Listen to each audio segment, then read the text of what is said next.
Giveaway, you say? Oh, yeah. Figure Fight Club is the official giveaway channel of Action Figure YouTube. Thank you, members, for the love you bring, for every shared story and the joy you sing. To our sponsors, your support's the key. Together we build this legacy. Collectors unite in this fight we thrive. Figure Fight Club, our passions alive. Yeah. Unboxings and battles, the thrill of every find. Trading tales and treasures.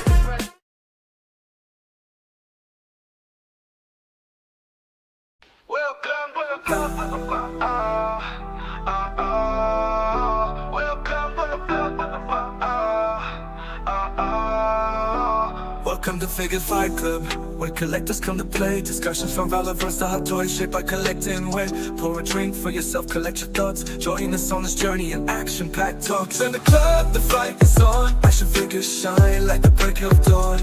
Collectors gather around, any drink will do. In Figure Fight Club, we welcome you. Welcome with the flow, with the flow.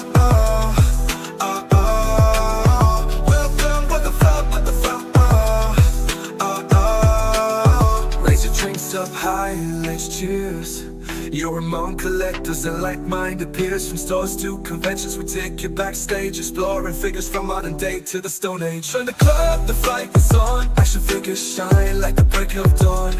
Collectors gather around, any drink will do. In Figure Fight Club, we welcome you. Welcome with the flow, with the flow.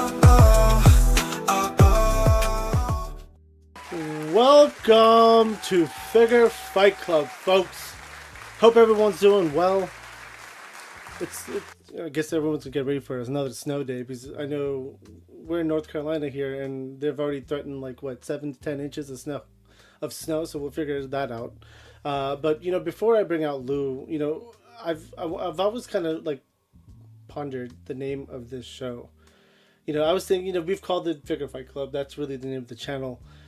We've called it Friday Fight Night, but I was thinking about this today, and I feel like it's only appropriate that we call this show Plastic Journey, just because that's what we do. We invite collectors on. We talk about journeys. We talk about their journey in toys, in the scene, in the community, and all that stuff. So I think going forward, this Friday show will be Figure Fight Club Presents Plastic Journey.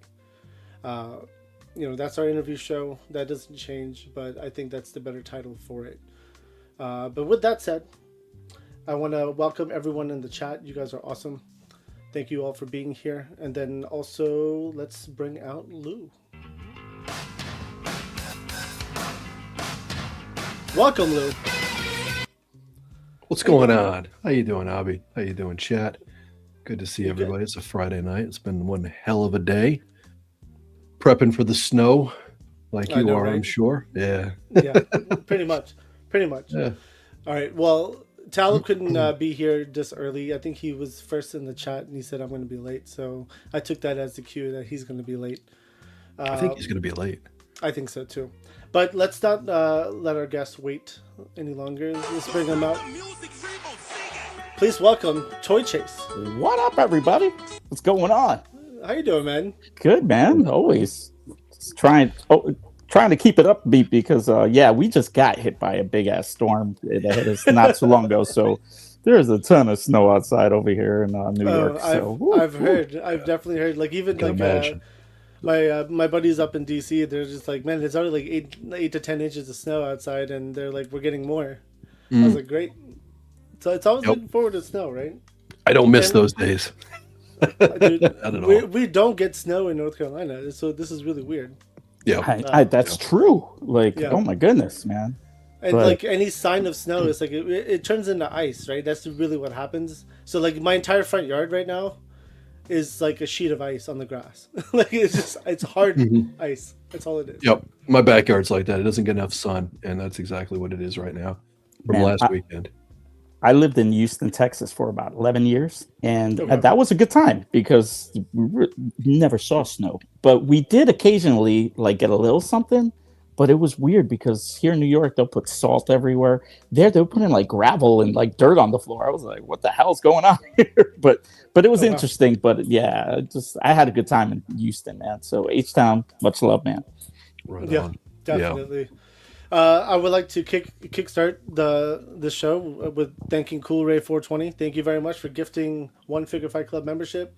And it went to Billy Boys Toys 1978. Congrats, dude. Nice. And thank you, Cool Ray. Congrats, Billy Boys, stay tuned for the after show. We do members only after our main shows on Fridays.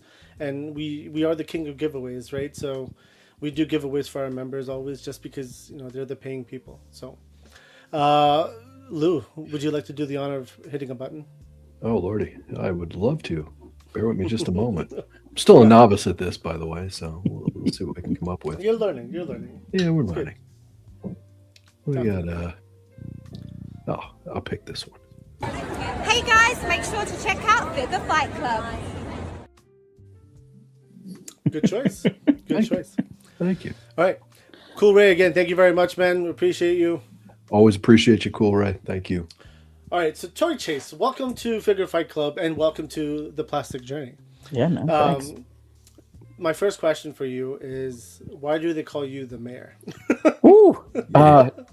You know what? I don't think I've ever asked you. We've met a few times over the years, and I have never asked you that question. I remember talking to you at IshCon. I think IshCon was the first time I met you in person, and like we ended up chatting. Yep. And you made a comment like, "I'm the mayor," and everyone was like, "Yeah, he's the mayor," and I was just like, "That's a cool nickname. I want a cool nickname like that." It didn't happen. It's funny. It really kind of started off with I used to just travel to just whatever convention, and I'm already in New York, so it's like Toy Fair's right, here, and actually in just a few days we're gonna have Toy Fair. But I would go to all the events. If it's San Diego, you would find me there. If it was Designer Con, you would find me there. You would find me at all these conventions. Not to mention, it seemed like I just got to know everybody personally. Like for instance, like Robo, formerly of the Foosh, and so many of the people, and just getting around. And it got to the point where I would be like, "Oh, you've never met like so-and-so? Let me introduce you." And that turned into a thing where Toy Gaines, I don't know if you're familiar with him.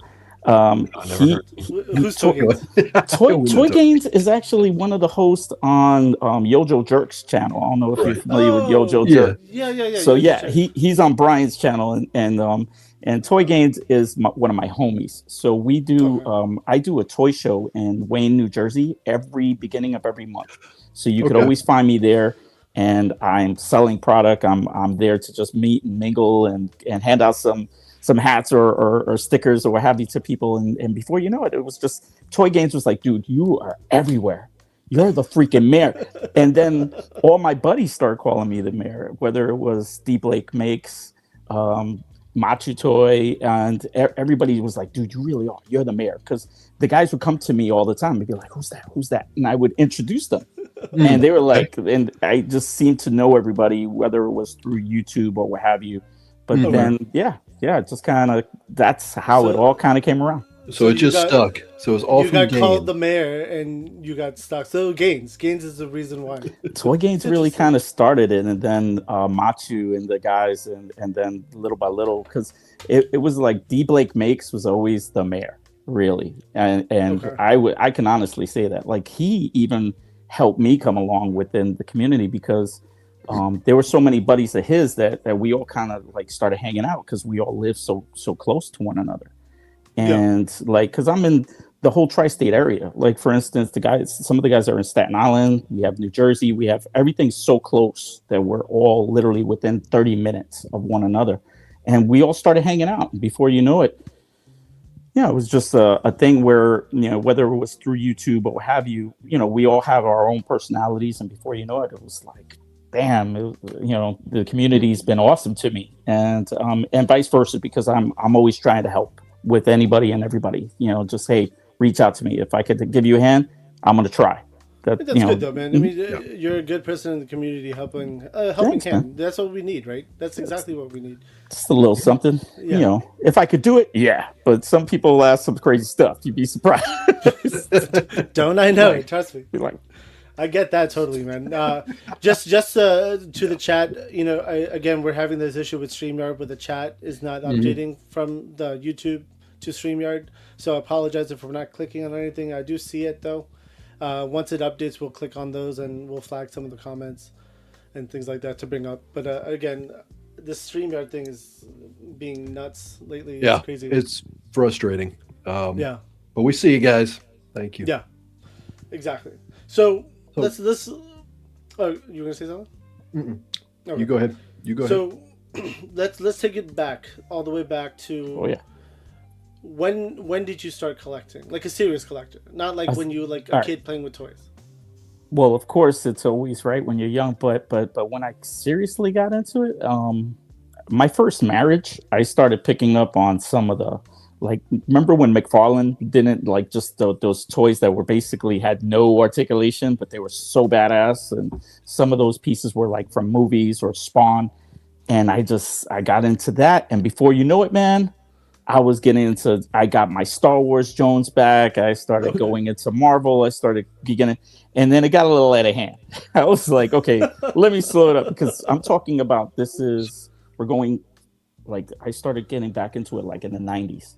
Okay. Yeah, like me. And yeah, and then it just, but really, you know, I was in '82, I was 11. And my mom would give me $2 every day to get something for lunch. I mean, like I had school lunch if I wanted it for free, but she always gave me a couple of bucks. And back then, you know, believe it or not, you could buy like a slice of pizza, a can of soda, and a milkshake for $2. Right. We're talking like 1982. But G.I. Joe reissued their figures, and they came out in that 3/4 scale. And man, the figures were like $2.67 or something like that at that time. Yep. And I would put away the $2 every day, and you know, and I would go out and buy a couple of figures at the end of the week. And before you know it, it was just like I assembled the original 12, and then I would ask my mom to mail away stuff for me, and then I would get the mailaways, and. Ever since then, I've always really been a collector, but really what it came back was during my first marriage in the 90s and just wanting to really go after all these little things. And before you know it, I got a whole room over here. You're an addict. You turn into an addict, and now you go to therapy once a week. Oh my God. So seriously. With that, when you started the adult collecting, let's say, did you start in? Did you have a particular line, or did you have a scale? Were you a 1/18th collector big time? Since you started as a GI Joe and Star Wars, it sounds like. It's funny because I'm 100% like 1/12 scale, like anything, like and I love high end figures. I actually reduced a lot of my Marvel Legends. I still do buy. I mean, like there's like Iceman is right behind me, as well as. What is it? The Ghost Rider that just came out with the all white body. I still buy every now and then. I'll get a couple of figures, but really, like I'm 100% into the 1/12 scale. But there are certain figures that I just love. But I love everything. I really do, man. I dive into it. I love Mezco. I'm fixated on Mafex, figure arts. I don't know. There's something about just collecting I try to get the very best. I don't like yeah. I don't know why it is. Do you have any modern day McFarlanes? McFarlane, you know what's really weird? My McFarlane collection is very limited, and I'm going to tell you why. I love Todd as a person. I know Todd personally. Like he at Toy Fair back in like just before the pandemic, we hung out for like an hour. Just talking, and it was mainly Todd just chewing me, just he was showing me like art that he had did that morning that he drew Spider-Man on his phone, and that led into this whole other conversation. And I remember my wife at the time; she was just sitting on the side, just like, "Wow, can we get going?" and you're like, "This is Todd McFarlane." Exactly. I was like, "Do you realize who this is?" And no, but Todd's figure it's kind of weird because, for instance, I'll grab a figure here. Todd's legs for me are like, this is not McFarlane, by the way. This is actually a Mess Toys. But what I'm trying to show here is how the legs are pretty small on this guy, the ankles. Todd makes a larger figure. So you're talking about a 7-inch versus a 6-inch figure that, it can be a little hard to kind of like pose out sometimes, but I love posing. I love messing with figures, but I felt like the DC line was, not into my favor. Now, do I have a few of them? Yeah. Do I have? I even have Fallout figure. I have a bunch of like McFarlane stuff, but I'm not a big McFarlane fan of his figures. Now, if you're talking about 20 years ago, hell yeah, I had tons of them, but not anymore. I love articulation. I mean, like if you ask me, like with in regards to like Darius, the Amazing, and those guys, I love to just full out blast and just go into superposing and just having fun with my figures, and that's part of my little meditation here, man. It's just like just getting into like just to have fun and just I have a feeling we're gonna have a pose off later tonight. Let's do it. We should. I think that'll be fun. I remember like you said, like we have group chats and stuff with your friends, and I remember I think we had like a pose off challenge. It was like doing work hours, right? So but we all ended up like we all had figures on us for some weird reason. And we all started taking like doing poses and taking photos and sending it. And every single photo, as it escalated, like it was getting better and better with the articulation and the moves and everything. So like it was fun. It was fun to do stuff like that. Yeah, we should definitely do something like that. I feel like McFarlane has improved their game. I mean, these past figures that just recently came out. I mean, the Batman Forever like figures. Though, I mean, was it Forever or is it the Batman Part 2, whatever? Those figures are awesome, and his vehicles, they're great. But there's just something about, I don't know, I just prefer like the quality over a lot of other things. But for instance, like I got the HasLab right here, this Ghostbusters HasLab, Echo 1 was so awesome, but the figures are horrible that I had to go and do this. I had to get these because I think you made the right choice though. To be honest with you. I think you're right. Yeah. No, for real. There's no comparison between a Marvel Legend or a Hasbro figure and a Mezco figure. There really isn't. Look, you know what? There comes the thing where, do you want to spend that extra money? Do you have it? Like the idea is just spend by, like do it by your own means. Don't try to keep up with the Joneses. Kind of really like, flow with what you can put into it and what you can. There's a lot of times I do a lot of toy shows because I'm just recirculating everything. It's like a Cinti Nerd. He's very similar in that sense that he just sells to rebuy, and I find myself doing that a lot myself. But I do have just like I can't get rid of certain things like Mezco Popeye is like probably my favorite figure of all time, which is one? Bananas. Which one? Popeye, the first one. The first one. Okay. The first one, with the regular. Release. Right, Yeah. Single release, came in the white box, not in the tin. The tin was the white outfit, and then the one I'm speaking of has like the regular jean color with the blue shirt. That figure, like when it first came out, I was just wow, what the hell? What am I holding in my hand? So, and that takes it to another level, and that's where the respect for Mezco kind of came into play. Like, man, they just like. There are times where they just kill it, and then there are times where they've dropped the ball too. But but I still love John Wick. You know what I mean? But oh god, dude, that figure was a disappointment. It was, right? It was a disappointment because I was looking forward to it. I still have it, and actually, that's on my chopping block. I haven't posted it yet, but I need to because I have it like brand new or I guess not brand new, but it's opened, but it's in the box, and I think I'll get the Mafex one. Yeah. Makes more sense. Yeah. Or I actually have a custom. One third-party company made a custom body, no head. They just made a body for it. And it comes with the suit and the double elbows and the double knees. I know which one you're talking about. That one's pretty badass. I think 5K Toys had that available for a little while, right? I think so, yeah. Mm-hmm. But I have that body. I just got to figure. I'll probably just use the Mezco head, honestly, because I have. I think I have 2 John Wicks, so I'll just use one of the Mezco heads and just put it on that body. But that was a much better articulated figure. and it just needs a good head, and it comes with a pencil, which is dope as shit too. It's crazy because the Gomez body, like the buck itself, is just Best. freaking the best, right? Yes, And it's yet, the best. why couldn't they have done that and use that body? It's just, It's a Rumble But I Society, still love man. you, Mezco. That's their own IP. They get the most bang for the buck for that. So yeah. So it's always hit or miss, right? With anything. So, for they generally instance, charge more too, though, for it. the bodies on these aren't the ones you really want to have on this. Like, for Yeah. instance, I believe that with there's a couple of issues with this. It basically has that old Joker body from way back. But Okay. once again, these are pretty old themselves, and they have that thing where it's like the John Wick, where it's just the entire neck is like pieced on there as well.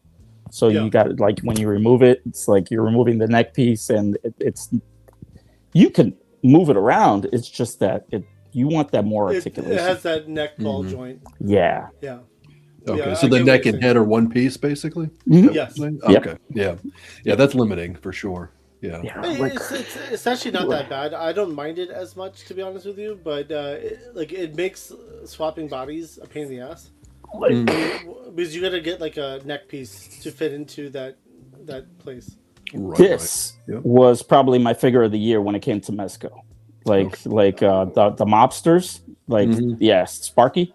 This thing was holy crap because you get all the articulation, you can move it. I mean, it's Uh, crazy the articulation with the suit on, man, with the jacket on and everything. Right. It's Yep. sick. I've seen some people doing some amazing photography with that figure, and Oh, dude. Yeah. I haven't was even. I got one through a trade, and I haven't opened it. And, Oh, and open that sucker. it's been like 2 months. Get the 3 box. months. Get the box. This- Get the box. so What's this in is the like- box? It's 2-3. Dude, I'm pretty sure it's sitting up there somewhere. Dude, it's like I haven't everything opened on it. here. That's why I was like, do I really need this? Look how far Is it you time can for get it that to go? arm up there, right here. Okay, Like so- everything, like with the suit on. Like you Right. could get him in some just overall sick, man. He is just wickedly badass. And I mean, Yeah. you could just get him quickly into anything Mhm. and Okay. just like get him rocking because he just moves fluently with the Okay. suit and all. And then I'm actually waiting. Big Bad Toy Store, they had a what was it, a poker table with a chair and the whole nine, and I saw somebody actually like take a couple of pictures with that with another figure that they had as well, which is called the Butler. The So Butler, okay. yeah, Oh, I actually yes. just ordered them. They just arrived. I wish I freaking, but it's sitting in my post box. So Okay. I gotta pick those up, man. But yeah, I seen with him, I was like, what? What people are doing with this guy is pretty badass. It's incredible. Mhm. And there's so many photographers out there that I could just blast up right now. That I mean, you got to see some of that, but I'm pretty sure you guys are already familiar with. So, I've but run across quite a few for sure. Yeah, it's just it's Yeah, stunning. so while you're holding that figure, this kind of makes me think of what is your opinion on soft goods on toys? love them. Because like that's like a lot of people don't like it. Some people love it. So you're one of the love 'em ones. Okay. So, are you familiar with like Lance Peter Luke? He Lance- does all. yeah. He built this thing behind me, which is scattered with toys all over it. But that behind this is actually, I'm gonna give you guys a little shot of this. Toy. But if you see that's the Millennium Falcon back there, and Nice. like he actually creates and makes all of these amazing 3D printed like stuff. Mhm. But he can't stand like anything with cloth. So for instance, they did a 2-pack with Palpatine and Mace Windu, and yet it looks like a napkin. It looks like that you put a napkin on them and just made a hole and cut it I and mean, just most draped of over. Hasbro's Yeah. fabric is not that great. Oh no, it's not. It's But no. That's why Mezco does such an amazing job. And like considering they did this, now I feel like getting a second one of these and taking the John Wick and just really replacing them with this. So Okay. yeah. Actually, Mace that's not a bad Windu. idea. Who? That's awesome. No, yeah, for real. That's just actually not replace a it. bad idea. Yeah. Just Yeah, swap I out the mean- clothes. Yeah. it's an expensive swap, but Yes. but if you yes. could find the buck, if you could just find the buck, then Okay. get lucky, man. Get lucky. Well, that's a very good point. Yeah, that's very true. So, I get where you're coming from, and I agree. I love soft goods on figures. It's like a realistic pop to them, and it just for me it makes sense, and I like it a lot. It almost makes the figure look alive. I think that's probably one of the main reasons why I like it so much is because it makes it the realistic aspect is like a whole new thing now. It's like this is not plastic anymore. Right. Yeah. So, like when you look at, and I'll pull out this figure right here, just because I mean he's just incredible. When you look at the soft goods on this, does that even look like it's soft goods? If you were to look at it from afar, it looks. But yeah, that's really impressive. But these are so impressive that they actually like placed on here, which is just amazing. And this figure's what, 6 years? 6 years old? 7 years old? Yeah, something like that. Wow. So it's all about the quality. It's all about where you're getting it from, who's doing it. And you can find some great stuff on 5K Toys where they're doing amazing work. You got a lot of third-party guys out there. GPS lot from eBay. Oh, yeah. I mean, all of his stuff. I mean, I'm sure he gets it manufactured from China, but great stuff he has, though. Did you guys get the InArt Batman? No. That thing, the cape is pretty badass, but yet it doesn't have a wire. But just the way it flows on the back, it's crazy. And to think that's a soft good. Oh no, I mean, well, I have played with it, but I don't own it. But the only thing I didn't like about it was the height. The height was just so tiny. The height is a little off, but look at that. But that head scan, holy shit! Yeah, that head is phenomenal. The best head scan of this actor you'll ever see. Yeah, like this is like a little hot toy. It really is. Yes. Does it? Is it? It's a little small. I mean, when it comes to if I had the Mayfix right next to it, you could tell it's slightly under, but man, for the quality, for the overall quality, the overall feel of the figure, and I mean, when you look at all the indentation, everything about this figure, like even from the belt and on, is just perfectly done. Like seriously, it's a 6-inch hot toy. It's just the scale of it is just. And I'm sorry I don't have the cape on it right now, but it's import. I call it the import size. Dude, it blew my mind. It's import scale, the true 1/12 scale import size. Yeah. I just sucks that for people that want to try to get this now, unless you're getting it from say Omni or somewhere like that. I mean that you're paying an arm and a leg. You're gonna pay an arm and a leg if you get it from here, because even Big Bad has it for I think 170 or something like that, which is bananas. Wow. When it was selling for 70, and now they're asking for like 170. But yeah, it's kind of brutal. Because I got it for a really good price. Yeah, I mean, but that's the thing. Like InArt's coming out with that Catwoman too. From the movie, and like I really wanted that figure. I was like, man, this is dope. But then like I missed out on it. I forgot to pre-order it, and I was like, well, shit. Now if I come across it, because I'm waiting on mine to arrive from a buddy of mine, and if he gets more, I promise you I will pick it up for you, because I'm going to get a really good deal on it. We'll talk. We'll talk. That's why they call you the mayor. I get it. That's why, and I appreciate that, because I need a good Anne Hathaway Catwoman in my collection. I don't have a good one yet. Like when I say a good one, I mean that like the best one I have right now is the McFarlane one, which is telling you something, because I own the Mafex one, then I also own the SHF one, and they're not great figures. Okay. Yeah. So that one, it's like a little mini hot toy. I've seen all the pictures and everything, and I've seen a few videos so far, but I want to get it in hand. And when I got this in hand, that's the difference. When you have it, you'll really recognize just what. Yeah. So I played with that InArt Batman at SCCC, because I went to they had that InArt thing last year that they did, the little InArt like show or like special thing on Saturday. I went to that, and that was a lot of fun. And you got to play. They had like 10 of those Batmans. They're like, and it was like you could open the box and play with it. Just don't steal it, I was like, you guys are very trusting here. But yeah, no, it's a dope figure. Tim. Tim. What's up?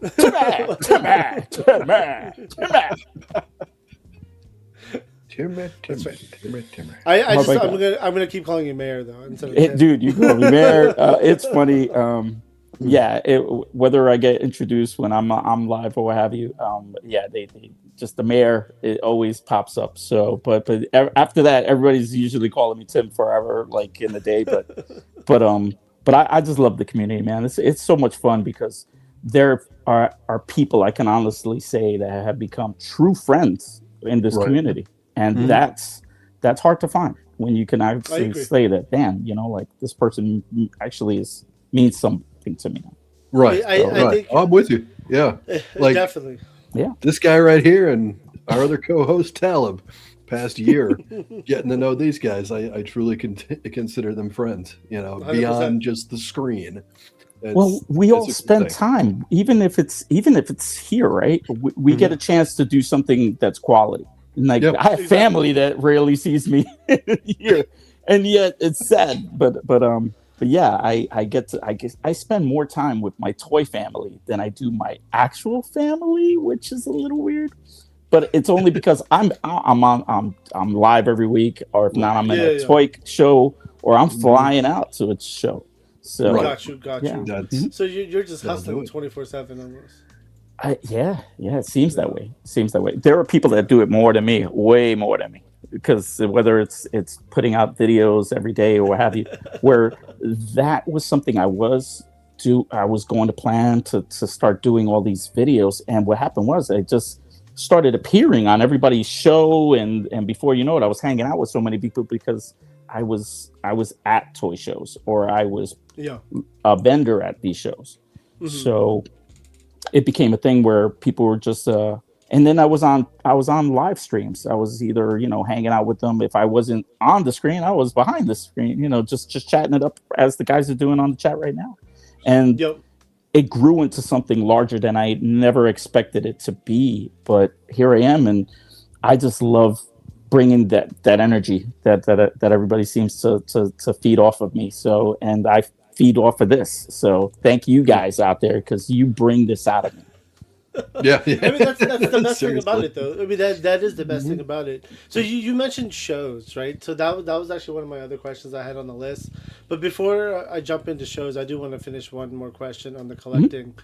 What do you collect today?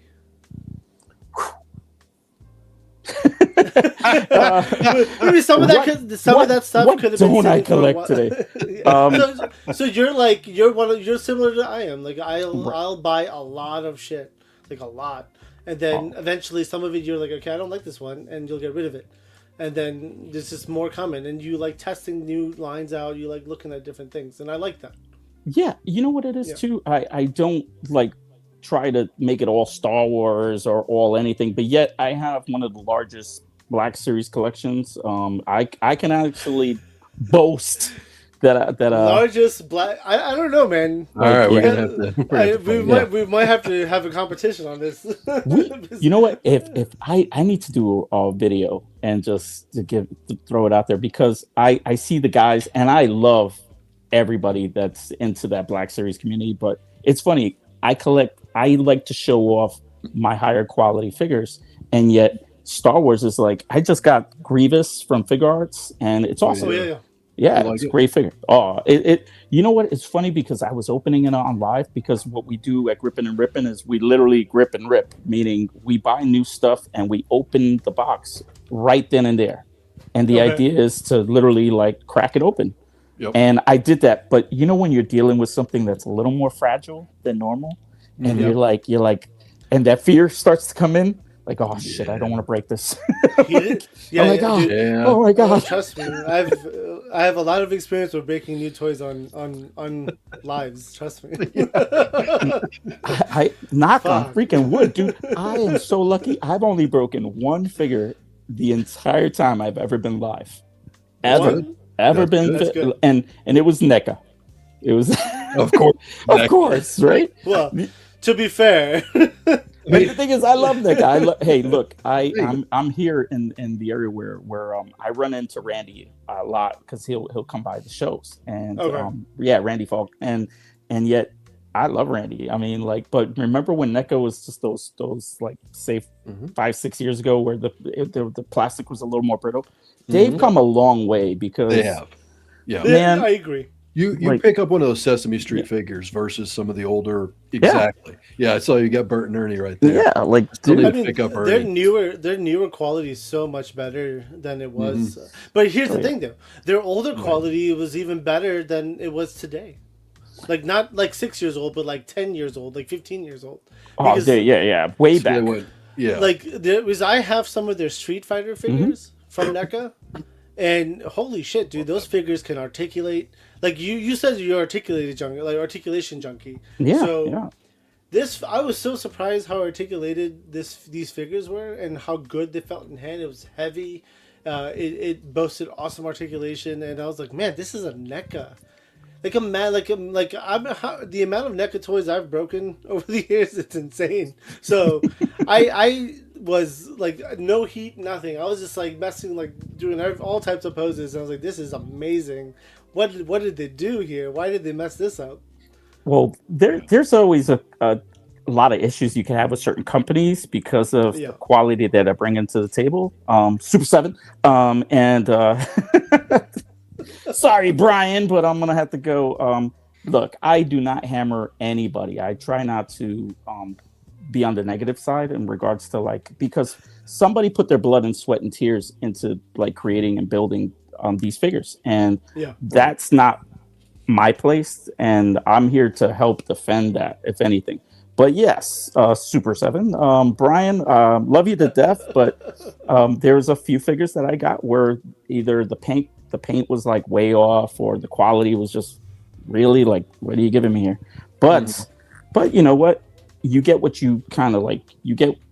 Go after what you really are looking for, and not have to buy like everything. The idea is just to get the quality stuff. Try to find yourself the better stuff. And if there is a paint flaw or there's a QC issue that's off with it, you'd be surprised. I mean, I have a couple of Thundercats. I didn't. Like, they came out a little messed up, but guess what? I was able to find better ones and trade those off or sell those off and get other ones. So don't be so hard on the company. There's always better ones out there. It's just that sometimes the quality can be a little iffy. That's it. Yeah, I agree with that. Sure. That's a fair statement. Yeah. I only own two Super 7s, and they're okay, but it's Cliff Burton from Metallica. I bought both versions of Cliff Burton. I was gonna say G.I. Joe, but I was wrong. Dude, you didn't get the whole set that came with the stage where you press the button and the lights come on the whole night? Dude, that was McFarlane. That was McFarlane. Yes. Yeah. Right. Yeah. But so Super 7 did come out with the rock guys. Oh my god. And they had two versions of Cliff Burton, and I bought them both because I'm a diehard. I'm a bass player. I'm a Cliff Burton fan. He was like the reason I played bass. So and they're good. They're good. Yeah. What they need to be, they're good. I mean, it's the articulation is, but he can stand there and hold the bass, and it looks good. So I'm like, that's all it needs to do. That's all you needed to do at times, right? Sometimes you have figures out there that you don't want to articulate. You just want to have them look good on a shelf and be posed. Exactly. And, was it NECA, I think? Or no, it was Super 7 that made the Notorious B.I.G. Yes. Right. Yes. Oh yeah. So that's a great figure. It looks like a great figure. I mean, it looks awesome, and it doesn't pose for shit. But like that, I have them posed up on the shelf, just with mic up in the air like that, and it looks awesome. That's all you want it for. And that's what he needs to do. And the Beastie Boys, they did the Beastie Boys too from Sabotage, and they looked really good. I almost bit on those. I almost jumped on those. I almost too. I did pull back, but you saw J-Shot when he actually put this little like piece together with them, and he actually did this whole like setup. It was fantastic. If you get a chance, go into his like page and take a look. He's got this whole like Beastie Boy thing that he did, and it was fantastic. Yeah, I pretty much set it and forget it when it came to this figure, and sometimes that's what you got to do. And I just gave him a little love with the crown from the Mezco was it Pink Skulls. That's the a gig Pink from- Skulls? gig- Yes, gig yes, from the hell, gig yeah. from hell. So Yeah, I just thought this perfected it. Yeah, I agree. yeah. I mean, it's a great figure, man. I mean, I like Super 7 doing that kind of stuff more so than the like their normal Ultimate lines in general. Like I do own a few as well. Like I have the Mars Attacks, and that's mostly because it's nostalgic and it looks good. Oh. It probably articulates horribly, but I haven't opened it yet, so I don't know. But again, that's nostalgic for me, right? That was a kid. That was a movie I enjoyed as a kid, and I was like, this is like the only almost 7-inch scale I'll get of this figure, so I'll just buy it. And then I have some of the Disney stuff, like they did what's his name? Was it King John or Prince John? From Right, Robin Hood? the King John, right? King John, yeah. King John, yeah, Yeah, with he's the got lion. That cloth, the lion with the cloth good mhm. robes. And again, like that figure doesn't need to articulate that well, but you could do some funny scenes with it, with the different head scans and everything. I thought it was fun. Yeah. So Yeah. I have a few. They're Robin Hood. They did a bunch of Disney stuff. The only thing is, I think with that was that there were other ones that they could have came out with that I felt would have actually pushed, and Disney would have been like, okay, let's see that next wave. But Yeah. where was the next wave? That was the Right. problem. They Yeah. got pretty much cut off just when they got to start running, and it was the same issue when they had the Simpsons line. They put out just other random figures rather than getting really to the main source. Yeah. Yep. I'm trying to remember if they made a Mickey or not. I think they did make a Mickey. They did a Wizard. Mickey. It was Wizard, right. It was the Yeah. Fantasia. Fantasia. Mickey, Oh, that's right. Yeah. Mm-hmm. And then the Pinocchio, I was thinking about buying too, but now it's like too late. Now I don't want any of them anymore. You know what? The Pinocchio did look good though, right? Like it was Pinocchio small. it was small, but it small. Yeah. It looked good. I mean, again, I like Disney from because that's something that's like I watched Disney movies as a kid, like very rarely, but more so when I became a father. I watched with my kids, and I enjoyed that. Right, and even today we'll watch animated movies from Disney and stuff, and because my kids enjoy it, and I'll enjoy it with them. Yeah, me too. So like K-pop Demon Hunters, right? Like I saw those figures out. I was like, I'm buying them. I'm gonna buy 2 sets, one for me and one for my youngest, because he loves that movie. That's perfect. Yeah, and like he's a boy, right? And he loves that movie. And like every time we do like long car rides, he's like, Papa, I want the K-pop Demon Hunters music. I was like, okay. I enjoy the music too, so I was like, all right, I'll listen to this. Hey, look, I used to put the Bert and Ernie or Ernie's like freaking, the whole thing on the car like many moons ago. But yeah, like Rubber Ducky, you're the one. I had the 8 tracks of that. Yeah. So just to make them happy, and that was the thing. You got it. Yeah. And you start singing along, Oh, That's the idea. It's just fun. And you build those memories, and that's why we also collect. It's because of part of the nostalgia that comes back to us. Yeah, I mean, even till this day, I'm not I'm a NECA fan. Like, in at least some of the stuff, like the TMNT movie stuff. Like, I didn't really collect anything else. But I loved the older movies as a kid, right? The live action stuff, and I have all the figures. I haven't opened them yet. They're all in boxes still, but I have them all. They're just sitting in my closet.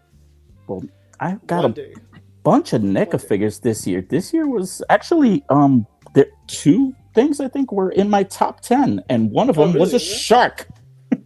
Oh, the Jaws. The Jaws game. The Jaws game. The Jaws. Yeah. The damn shark was so cool and so much fun. And I never even played the game. I never even removed out the stuff so we could play the game.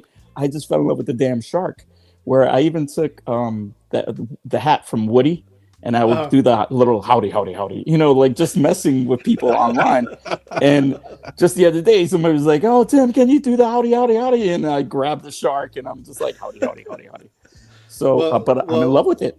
Tim, you may have to do the howdy right now. All right. I think Before we get off, what's going to happen? Okay. Goose, the K-pop figures were announced by Mattel. I'm assuming. I think they went up for pre-order on Mattel Creations or something. They sold out, but I'm hoping you'll find more because I do want to get them myself. Yeah. Billy Boy's Toys is asking, is Sesame Street still on the air? I have believe no so. idea. It probably is. I would assume yes, but I think they are because they're having. I saw a commercial for Sesame Street on, like this is still a On kids Iced? show that. No, it wasn't on Oh, Ice, okay. but it was on like, modern day topics, like it kind of explaining the news and everything to kids, in their way of learning it, right? So I thought that was pretty cool. yeah, these things are crazy. I mean, they're so good. I can't wait for the rest of these. And yet, Yes. that's just the big kid in me, man. Because I prefer Kick-Ass, like freaking and Mythic Legions, just tearing somebody's throat out. Like that's what I like. But Right. but this is just nostalgia. It just screams out like, man. Yeah, Yes. And how good is this? Do you remember? Yeah. And he's got a trigger figure hand. My Dude. Bert is sitting on the shelf wielding an AK-47 right now. So I mean, That's the why way not? to do it. Why not? that's just hilarious. Did you see somebody posted something today where they did like a whole AI where it's like freaking Sesame Street gone into a dark place and it's like Rover's I did throwing he's throwing a freaking thing into the glass, the Molotov cocktail and freaking like Dr. Teeth walking up to Right? these questionable ladies of the night. Hey, listen, Oh, but listen, right, exactly. That's the fun part about like doing certain things though, like this, right? You guys, so like one thing I did, like Mickey Mouse, right? I told you I was a fan of Disney, so I wanted a gangster Mickey in my collection. So you'll never get that, right? Obviously, that would be something they wouldn't release.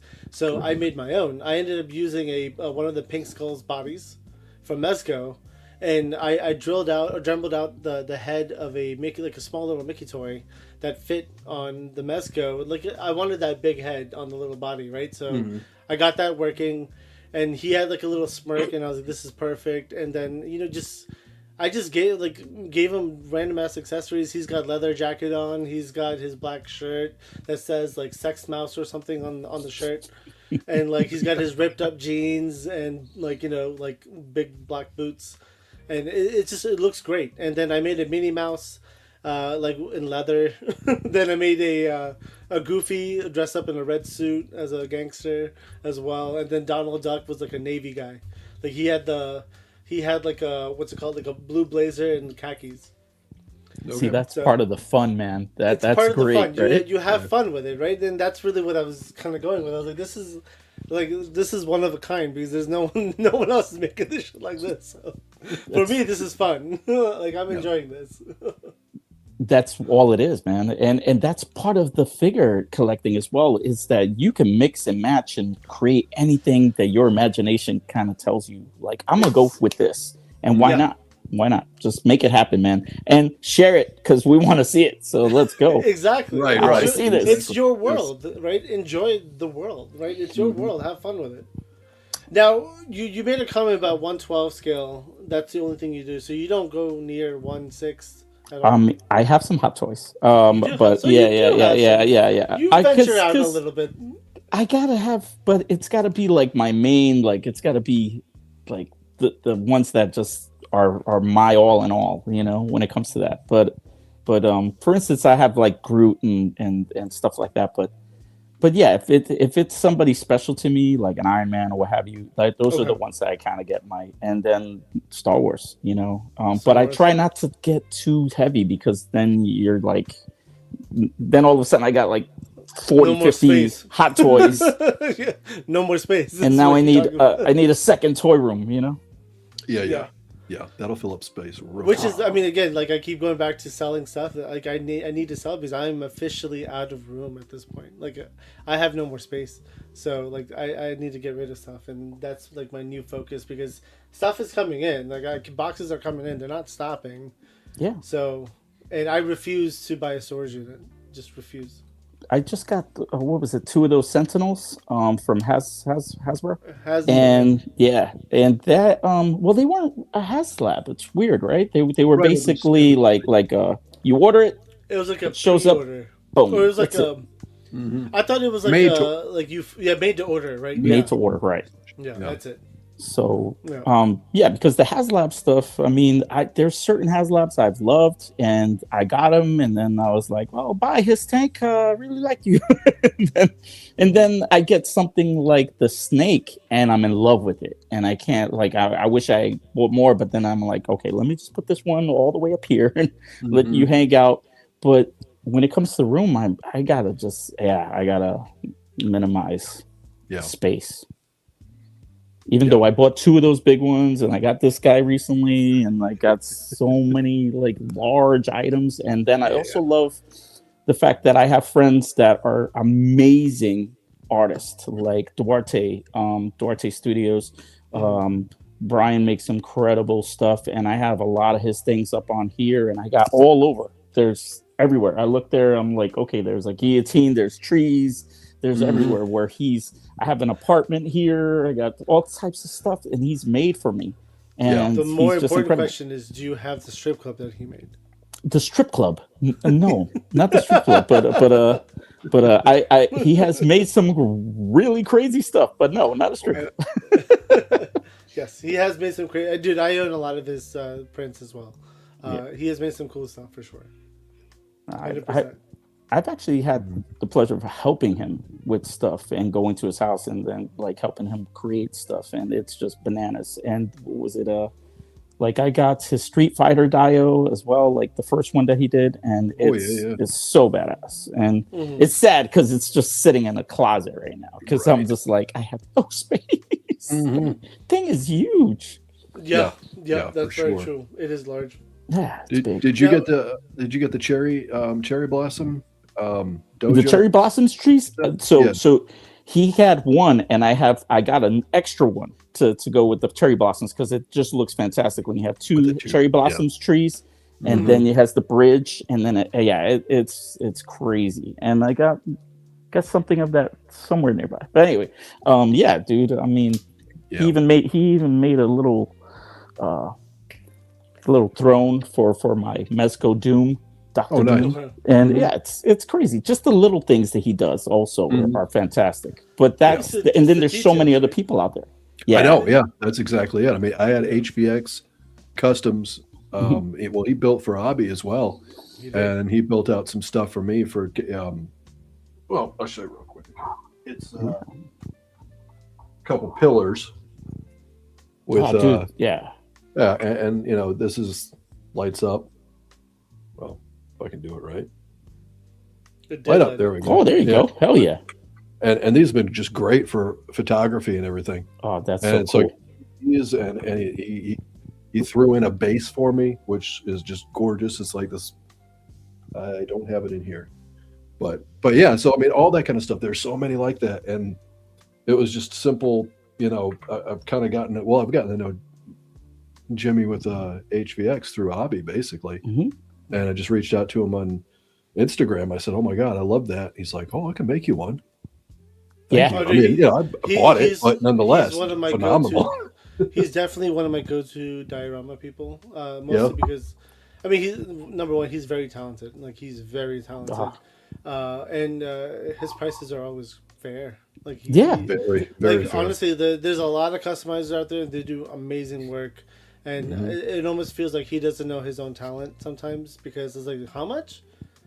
No, are you fucking with me? Like, no. I feel that way about Lone Wolf Customs. Yeah, Lone Wolf, he's the same. Yeah. It's like, I'm like, oh, $20. Really? Yeah. Dude, what are you doing? Stop. Oh, yeah. I was thinking triple, okay? Look, there's the thing about quality, but there's still the fact that you have to 3D print it. There's things you have to do to it if you put some paint in it. And I know Lone Wolf, he's done a lot of stuff where it's not all about just how expensive or just, you want quality. You're going to pay for certain quality that there are certain people out there that they do charge, but you're getting something that's, think of it as a one-off. It's every little piece is slightly different. Like, for instance, Duarte's Street Fighter Dio, every single one of those is hand painted. Right. So, really, in a sense, you're getting a one of a kind. But, who is it? Detour Customs, my boy Steph. He made these amazing boats, the Viking ships, and the thing is unbelievable. Let me drag you over here. I don't know if you see it back there. I see it. I have one too. Yeah. Yeah, dude. Yeah, Mhm. Detour's sick, man. And Yeah. he Do you have the one with the dragon tip, or which one? No. I seen that one where yeah, because Steph is always usually around, and we also do the shows every month as well. And he's another one that lives close to us, so it's like we always get a chance to hang out. And he's always making quality stuff. And he has looked out for me on a few other things too. So thanks, Steph, if you're listening. But so many great artists, man. I mean, there's so many to name, and but just like, and I'm thankful to all of them because they're like they make the community that much more fun to actually also be a part of, because sky's the limit with in regards to 3D printing and just the customizing, as well as the artists that really put so much into their work. Right, and they're giving us so many options to world build in that. Oh hell yeah, dude! know? Yes, That's great. That's great. The best part is about this is like you could, if you just want a regular boat, the details are still there. Yes, and it's just a regular boat. You just remove these and bang, a regular boat. Yeah, and then he's got the 2 paddles in there too. The paddles are in there, and you got shields if you want. You can do so many shields things on the sides, dude. Amazing work. We've had Steph on too. He's been on before on the show, and he's awesome. I mean, again, there's so many talented people out there. That's what I'm saying. Like, 3D printing has literally changed the game with collecting toys, because all the stuff that you could, like, even anything you could think of, like we have Sys 3D Arsenal. He's one of the guys who sponsored us. He's one of our sponsors, and use FFC 10 on his website, and you'll get 10% off. But with that said, like, he also designs his own stuff. So if you could think of something that you want, hit him up. He'll design it for you and then print it out. Right. So that's the beauty about, like, like, you don't have to be the person who needs to design, print, and all this other stuff. You could just say, hey, I want this. Give them the specifications, and they'll design it for you, and then we'll print it for you and make sure it works well. Yeah. Meaning, for those of you out there, you don't have to break your brain trying to figure it out. Pay somebody. There are quite a few. Old-fashioned cash. Exactly. Absolutely. Yep. There's so many talented people out there, and especially like who know this stuff, right? Like, I don't want to learn a whole new thing at all when there's people who do it 10 times better than me already. What's the point? Right. And if that's the thing, if you don't want to try to put forth the time and energy into learning, there are some great people out there that will do it for you for a little bit of money, and you can support them so they can do more. It's exactly awesome, right? That's really what it is. You're helping support the projects, because that allows them to invest into making more projects and keep that ball rolling, so we get more goodies.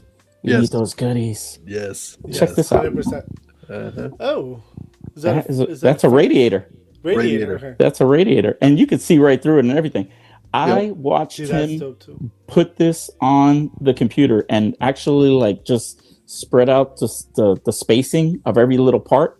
Because what happens is, when he printed this, every little piece, you could see in the center, there's like a little line there. And that's him literally just designing it on the computer. And then before you know it, it was printed up. He painted it and glued it and painted it, and bam. And that was Duarte. I told him, listen, man, if you're going to build me an apartment, I need a radiator. And bam. Look at that, bro. You thought of New York. You were like, I'm in New York, bro. This is what I have. Right? You need one of those old school radiators, like if you build a second story, you got to have it with the freaking, what is that? The fire escape. Exactly. Exactly. For sure. Absolutely. Exactly. Yeah. So, real quick, go ahead, Abby. I was gonna say, you go ahead. You're in trading, so go for it. I'm trying to jump in on this. So we got a $2 Canadian super chat from Sudahuba. Excuse me, sir. Thank you, Sudahuba. Thank you, sir. We appreciate you always. Glad to see you tonight. We're going to give you a little something special for that. Thank you so much for the super chat. Yeah, buddy. Sudahuba, thank you very much. Yes, sir. You did a good job with that, Lou. Good job. Thank you. Thank you very much. Yeah, I'm working on it. We're getting there. You can teach an old dog new tricks. Action Joe Figs. Oh, Welcome, man. Action Joe Figs. So I mean, like you said, there's so many talented people, like with figure photography and everything going on today. Like some of the stuff that like I've seen pictures people do is like the little details. Like they do a street scene, right? There's napkins on the floor. There's trash on the dio on the floor, and I was just like, that's the truth. That's amazing. Like I don't take the time to do all that crap, but they do, and it shows. They're so passionate about the photography, and it's amazing, and that's why the photos come out so great because it looks so realistic. It's crazy. That's the fun stuff, man. Just looking at and trying to figure out how you can bring it to life, so to speak. Yeah. I love learning how to do that and putting in the little nuances and whatnot. It's the details. Yeah. it's The awesome. details. Yeah. You need those the little details is what makes it all come together. Mhm. I agree. So like when we had Jay Shot on a couple of weeks ago, right? I threw out a challenge to Jay Shot because he said he used to do photography and he kind of stopped doing it, and I was like, me too. Like it's been years since I've done like a true like action figure photography. I was like I want to get back to it because that was fun when I would do it, but it's the pain of setting everything up and then taking everything down. It takes work. It takes time. Like just to set up one little shot. Exactly. You'd be like, or you meticulously kind of like just work on it. But it's always when I have like that vision come in my head and I'm just like, oh, I'm gonna do this.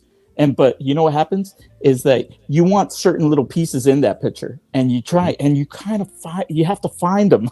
You gotta find the angle, because you build this out, and that's the funny thing, because when you step away from it, there's so much that never made it into the shot. Right? You just want to kind of make it. Yep. So that's where it came into play, where I feel like I'm an accessory junkie. I really am. But you kind of have to be. I mean, like we have on our open mic night shows, right?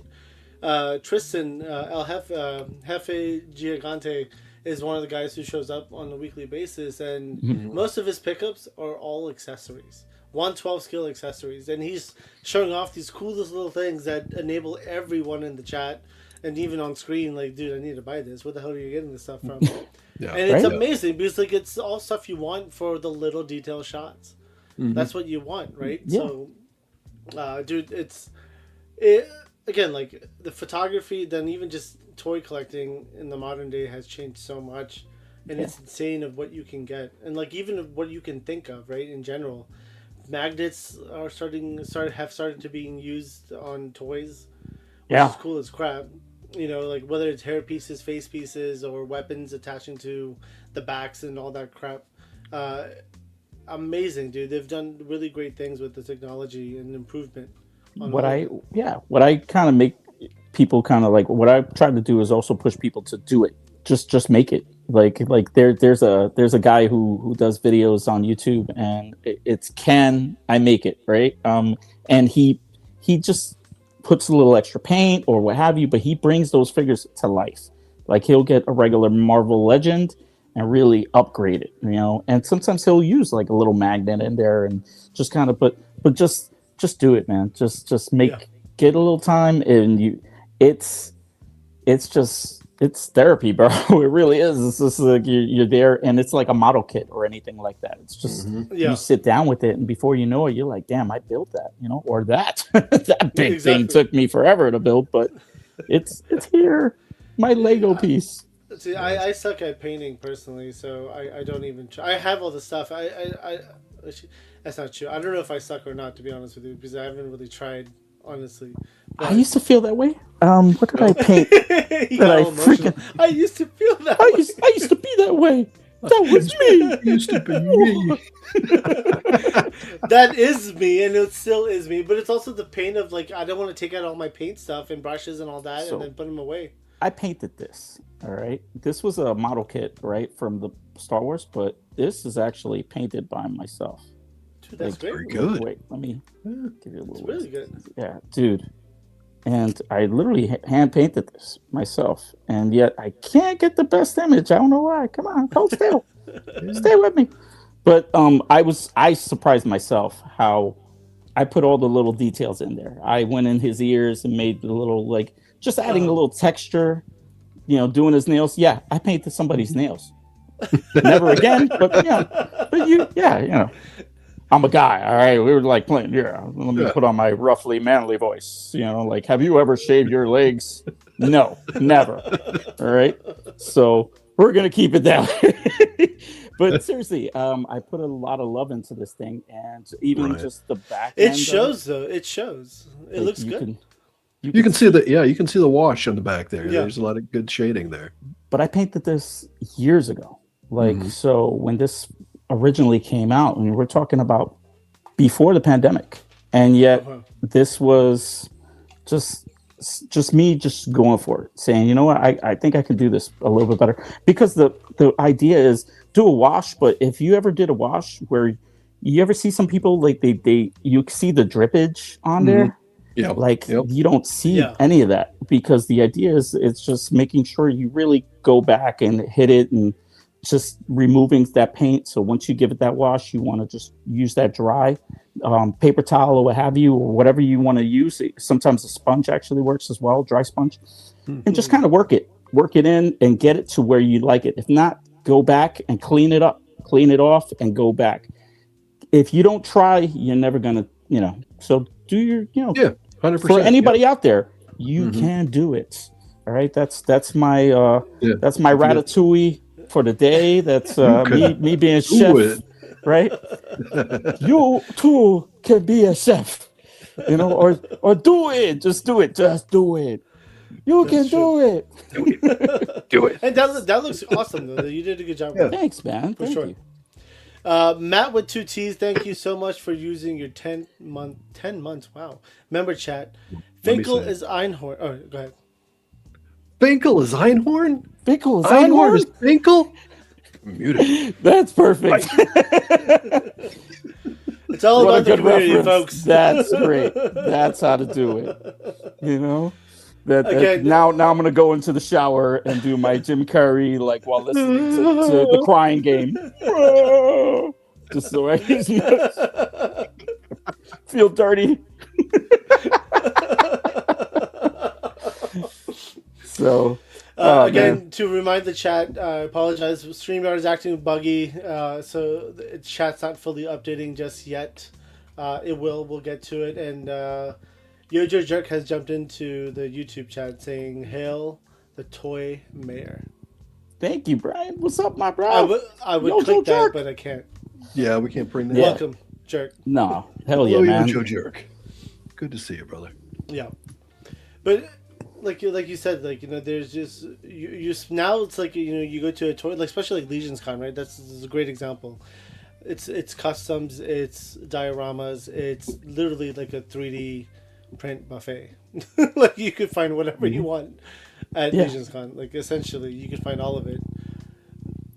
Someone farting on camera. It's funny because the mayor thing, right? I don't know how many names I have now, because I Toy Chase was what I came up with for either my channel or basically my handle. So, but and the reason why I came up with that was because the chase. It's all about the chase. Right. So we're after it, man. And I was like, so my wife was a big Funko collector, right? Or at least she used to be, because we got rid of a ton of those damn things, man. I was so happy. But wait, so you're saying you don't have a wall of Funko somewhere in the house? No, thank God. No, not anymore. Smart man. No, you know what's funny? We do have some. Like I won't get rid of my Slash, from Guns N' Roses. Oh yeah. Because he has the freaking cigarette on. It's awesome. I love it. So I said, okay, look, if I'm gonna hold on to a few of these, it's gonna be my little but there's a few still lingering in the house, but not a wall. But good. Yeah, man. Chat has finally updated, so there was Jerk right there saying that. Yeah, and it poured in.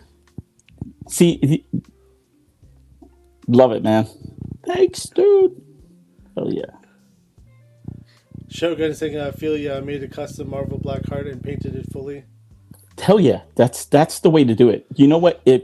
at least you could call it your own, and that's a more meaningful figure when you look at, like, if I look at something that I've created or I built or I put my blood, sweat, and tears into it, then that figure means more to me. For instance, you guys are familiar with the Plunder Links, right? Yeah. Yes. Yeah. Ricky is my homie. I actually worked for him at Legion's Con the year before, and I got to work the table.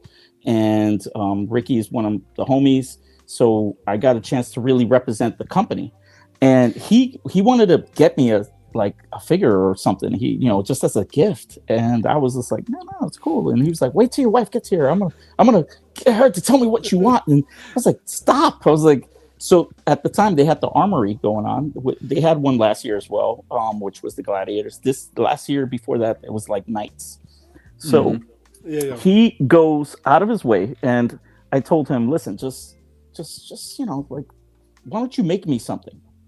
Make it. Like, go to the armory and build me a figure, So what he did is not only did he go and build one, he purchased the Monkey King, and he created a Monkey Knight. And this is a one-of-a-kind that he did for me. And he made this with his own hands, and he told me he basically bled because he didn't, he couldn't heat it up or anything. He was literally popping and swapping right there in Legion's Con. Oh, okay, right there on the floor. So if you lift the helmet up, is it the Monkey King? No, this is one of their helmets that are just like, but what he did was he has like everything else is kind of on there. The hands, yeah, that's cool. And that's dope. It was awesome that he did this, and it's one of my prized possessions now because of the fact that Ricky went out of his way to actually create this and make this for me. So, man, and it's really cool because he's another person that's not only just in the community, but he's the owner of his own toy company. And you gotta love that, man. You gotta love that people like that really are putting that effort in there. And Wade, for instance, is another one of my homies that, on Parallel Universe with his Odious, and I got a bunch of them behind me. I got all of the ones that he ever released, basically. Odious came out in 2023, right? Yes. Well, because it got funded. It got funded in 2023, and what was crazy is I remember. Well, no, you're right. He released in 2024. No, he released in 2023, but it funded the the year before. Okay. Because Odious was my figure of the year in 23, I believe. Yeah, 23. That was because I think I picked it up. I'm trying to remember where I think it was Legion's Con.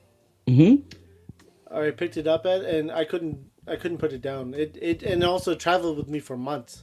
Right, a lot of different places. So I went to Designer Con to help Wade, like with regards to like showing people like the figure and everything else, and it was so awesome because not only did we get to hang out the whole weekend, and we got a chance to, and I got a chance to hang out with all my other boys out there in California, but it was showing off Odious, like the how great this figure could be, and it was just fun, man. Like, monkeys can't be knights. They can't be knights unless the knight is able to toss his own poop. Hey, he, I would say we're the monkeys, but he's definitely the monkey. Listen, people say monkeys around. I was gonna say I probably have a very large monkey army in general in my collection. Not just like Planet of the Apes, but like what is it, NECA, King Kong, and all that. They're like my big gorillas. I have so many monkey armies, like Sparrow toys. I don't know what it is about the monkeys, but like the monkeys are like that's like my animal that speaks to me almost in a way, because like if I was gonna do, like, I have this huge display I want to do of like just a giant monkey army everywhere going ham. So like you'll see I have like 5 or 6, 7, 8, 9 Monkey King figures. I buy them all when they show up or come out. I'm just like, all right, I'm buying it. It's fine. It's happening. But even with the Planet of the Apes, like the NECA stuff, like I bought them all. The Mezco I bought, Hyatt toys I bought.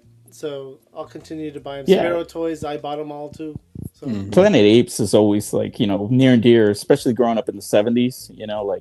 I'm that old, guys. Yeah. So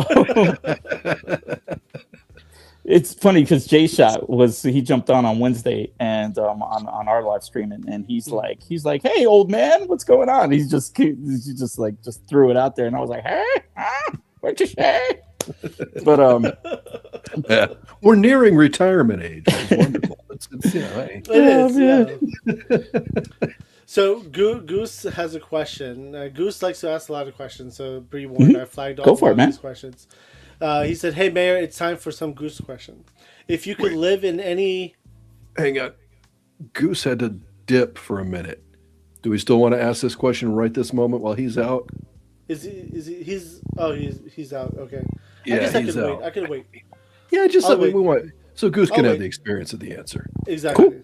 Well, yeah. We'll see. We'll wait. We'll wait to ask the question. But speaking of shows now, right? Like that was something that you had talked about a little bit earlier, and that I was gonna go back to collecting, and then we just kind of went off of a tangent. No, it's cool. So the shows, you've been a vendor, you've been a helper, have you promoted your own show? Never my own show. It's Never. funny. I've always been a part of other people's shows, whether it's just making the rounds. I've been on a lot of live streams, like I am here, just being a guest. And that really started to stem from just making the rounds. And it was me hanging out with all these guys, and we all became like, it was like the toy crew, like the guys that are like within the area that I'm in, and He's then really before you know referring it, it to was the like, yeah. NWO of toys, by the way. It really is, man. It feels like there's so many creative people within our group that it's pretty amazing to be a part of it, and the fact that we are really heavy duty, not just collectors, but we're involved within the industry as well. So it's I've had the pleasure to work within regards to like the Plunder Links, and work with a lot of these people and be a part of like the toy process and helping Wade, where we were showing off Odious, and it was just him, just like the Odious figure itself before even the cloth goods were on him.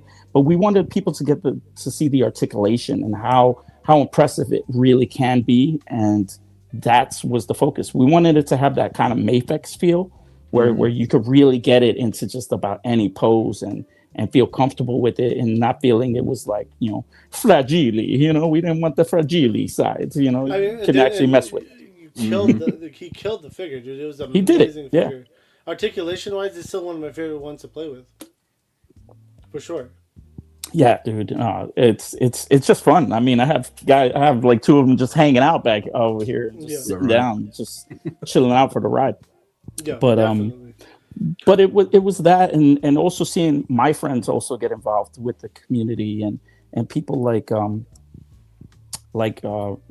Van Wickler, who's been in the industry for years, and the people that he gets the chance to work with are friends of mine as well, like Kevin Garcia, as well as Nico Hodge, which is Artman Customs. These are all homies. These are all people that I get a chance to just really spend quality time when I'm with them. And to have pieces of their art hanging out back here is really cool too. It's just a lot of fun. Because it's I really immersed myself in the industry and community. Adam is playing with myself. Yes. So he's been on the show, and they have that Kickstarter that they did with the monsters, like the vampire. Correct. Yeah. Then they're going to be releasing soon. But Adam Van Wickler was also he's playing with myself. If for those of you, playing with myself on IG, you could go check his stuff out. Playing with myself. Hands up. Toy Migos. But he also works for he works in the industry. He works for a very big prominent company, and he's also part of like the very first successful Kickstarter, which was the Articulated Icons, which was part of the Foosh that was involved with Robo and those guys. So he was part of that as well.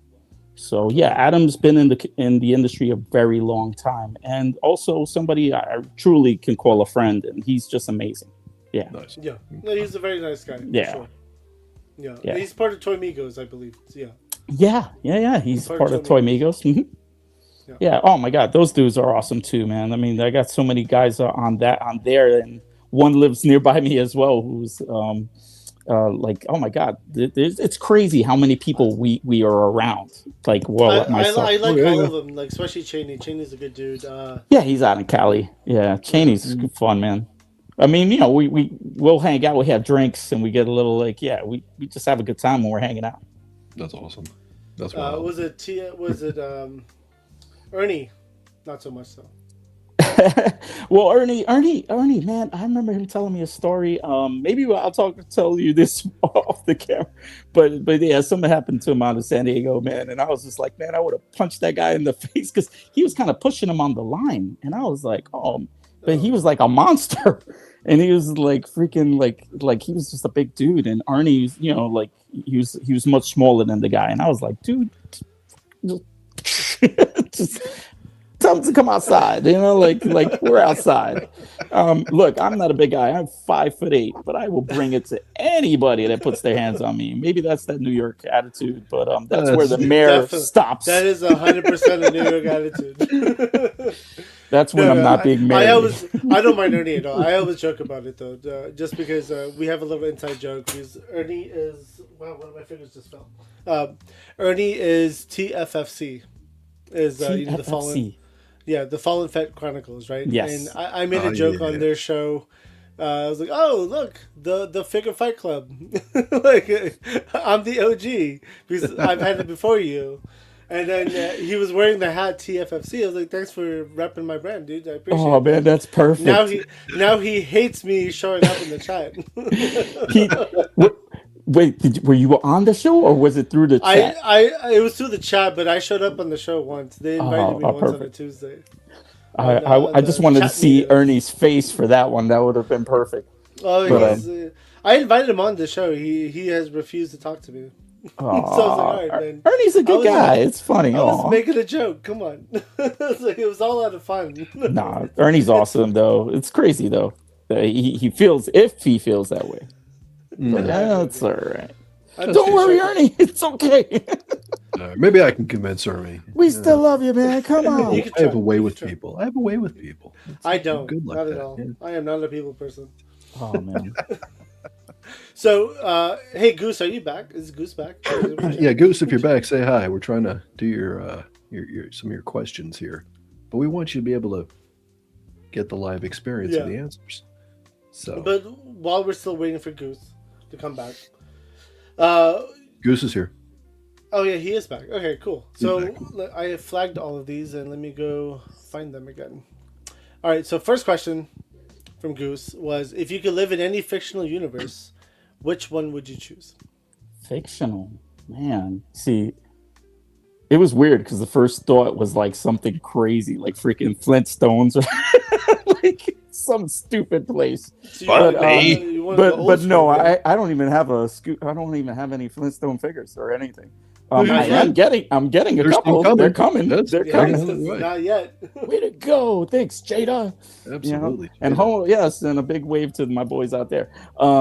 Seriously, I don't know. I would say, believe it or not, I'm gonna go Game of Thrones. Oh shit! Okay. I would want to live in that universe. I want to actually go. I want to be a badass. I'll be the shortest knight or the shortest badass that you've ever seen. Because, yeah. Knowing my luck, I would have been killed by like a daywalker or one of those walkers. I'll be done. You know what? Well, it's sort of like that 300. Like, you know, like I want to like die on the battlefield, man. Like, what a better way to go? You know, it's like I could die old in my bed and play with these guys, being like, "I love you." So you know, it's funny. So why wouldn't you just say 300? Well, that's guaranteed death. Well, at least I got a chance in the Game of Thrones, right? There's a chance. Give me an opportunity. There's two things here. Yeah, guaranteed death of 300, right? And there was some beautiful women in Game of Thrones. I mean, oh yeah. So take a chance. That is the wife was in 300 was Cersei. So yeah, Cersei, of course there was some, and she was definitely hot in 300. Hey, you close your eyes. Shame on you. Shame. No, dude, I love. Close them. I love Game of Thrones. until the last season. Oh yeah, the last season. I still didn't mind it. I still didn't mind it, but it just wasn't as frustrating. It wasn't as like oomph.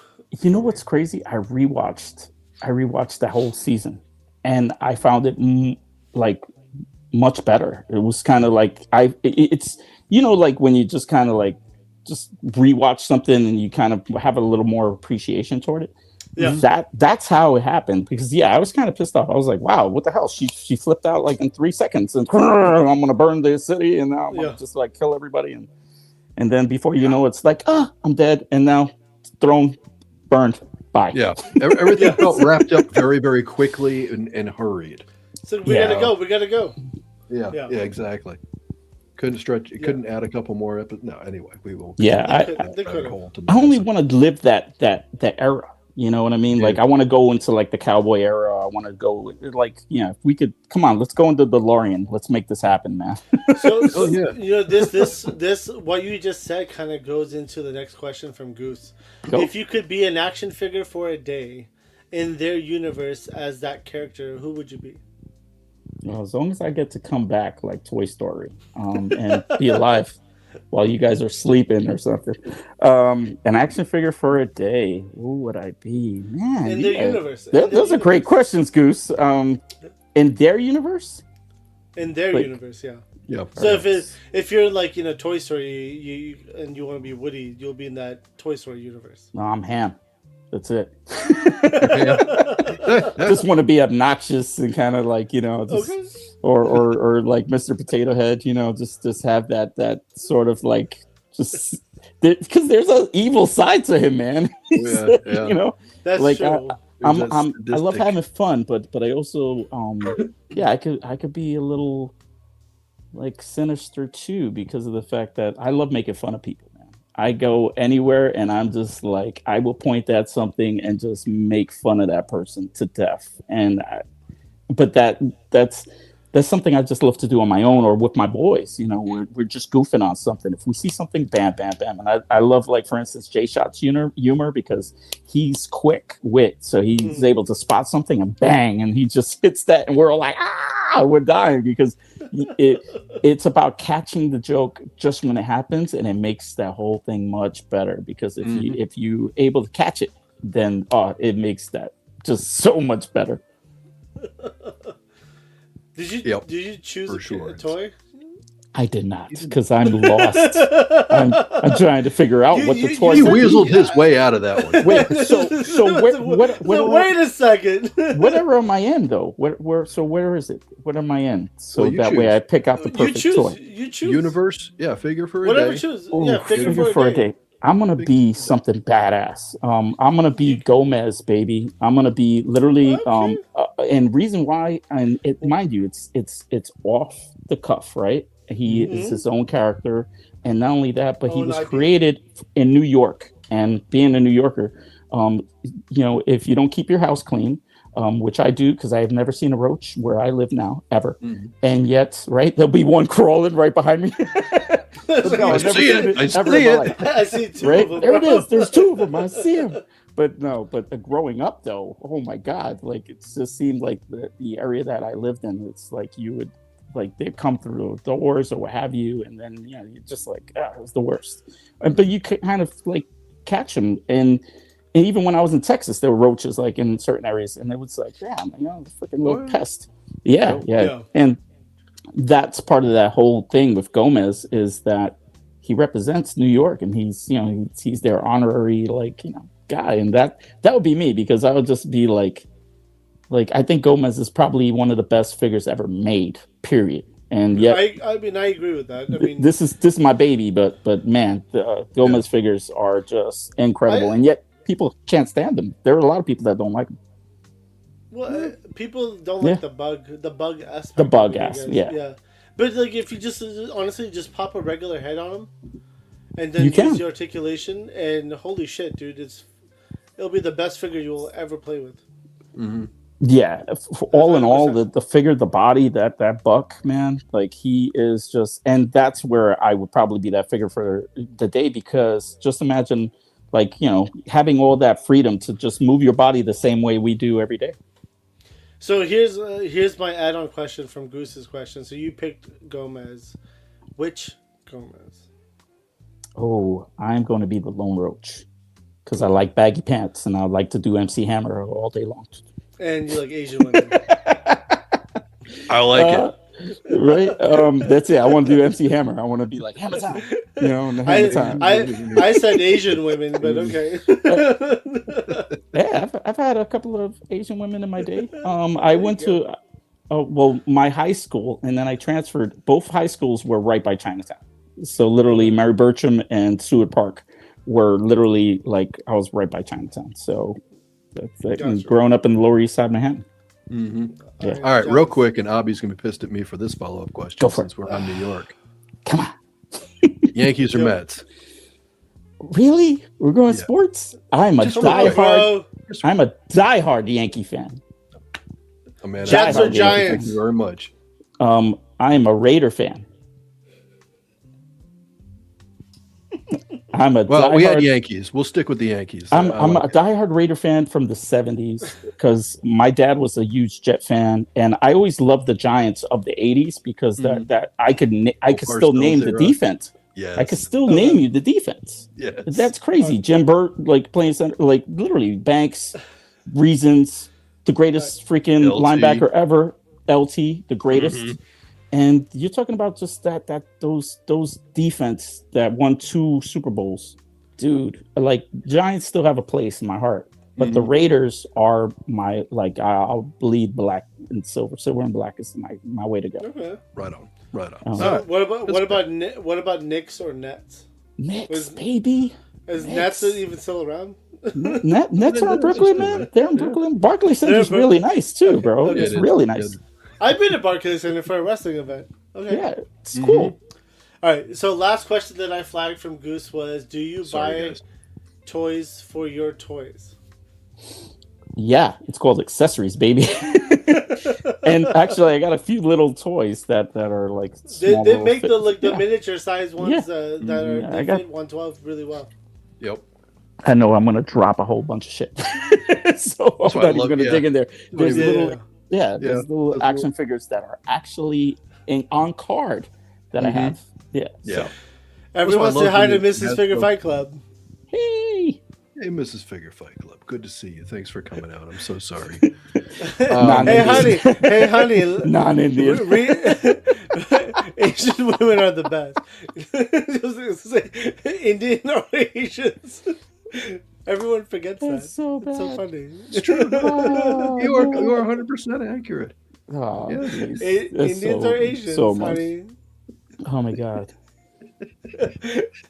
There you go. That is true. She There you go. knows. There you She go. knows. That's fact. That's fact. I 100%. That's fact. Yes. Yeah. I got. She is I had the wonderful opportunity to meet Mrs. Figure Fight Club over IshCon last year. Wonderful, wonderful person. So wonderful lady. Yeah, I'll be your lucky man. Yeah, I gotta make well, it it's out to mostly IshCon. because it's mostly because of the fact that I told my wife how much I've already spent, and she goes, "Okay, cool." And then he was like, "She said, okay, cool." To that, She didn't even What? flinch. She didn't even flinch. Not even a drop of sweat. It's just like, oh, okay.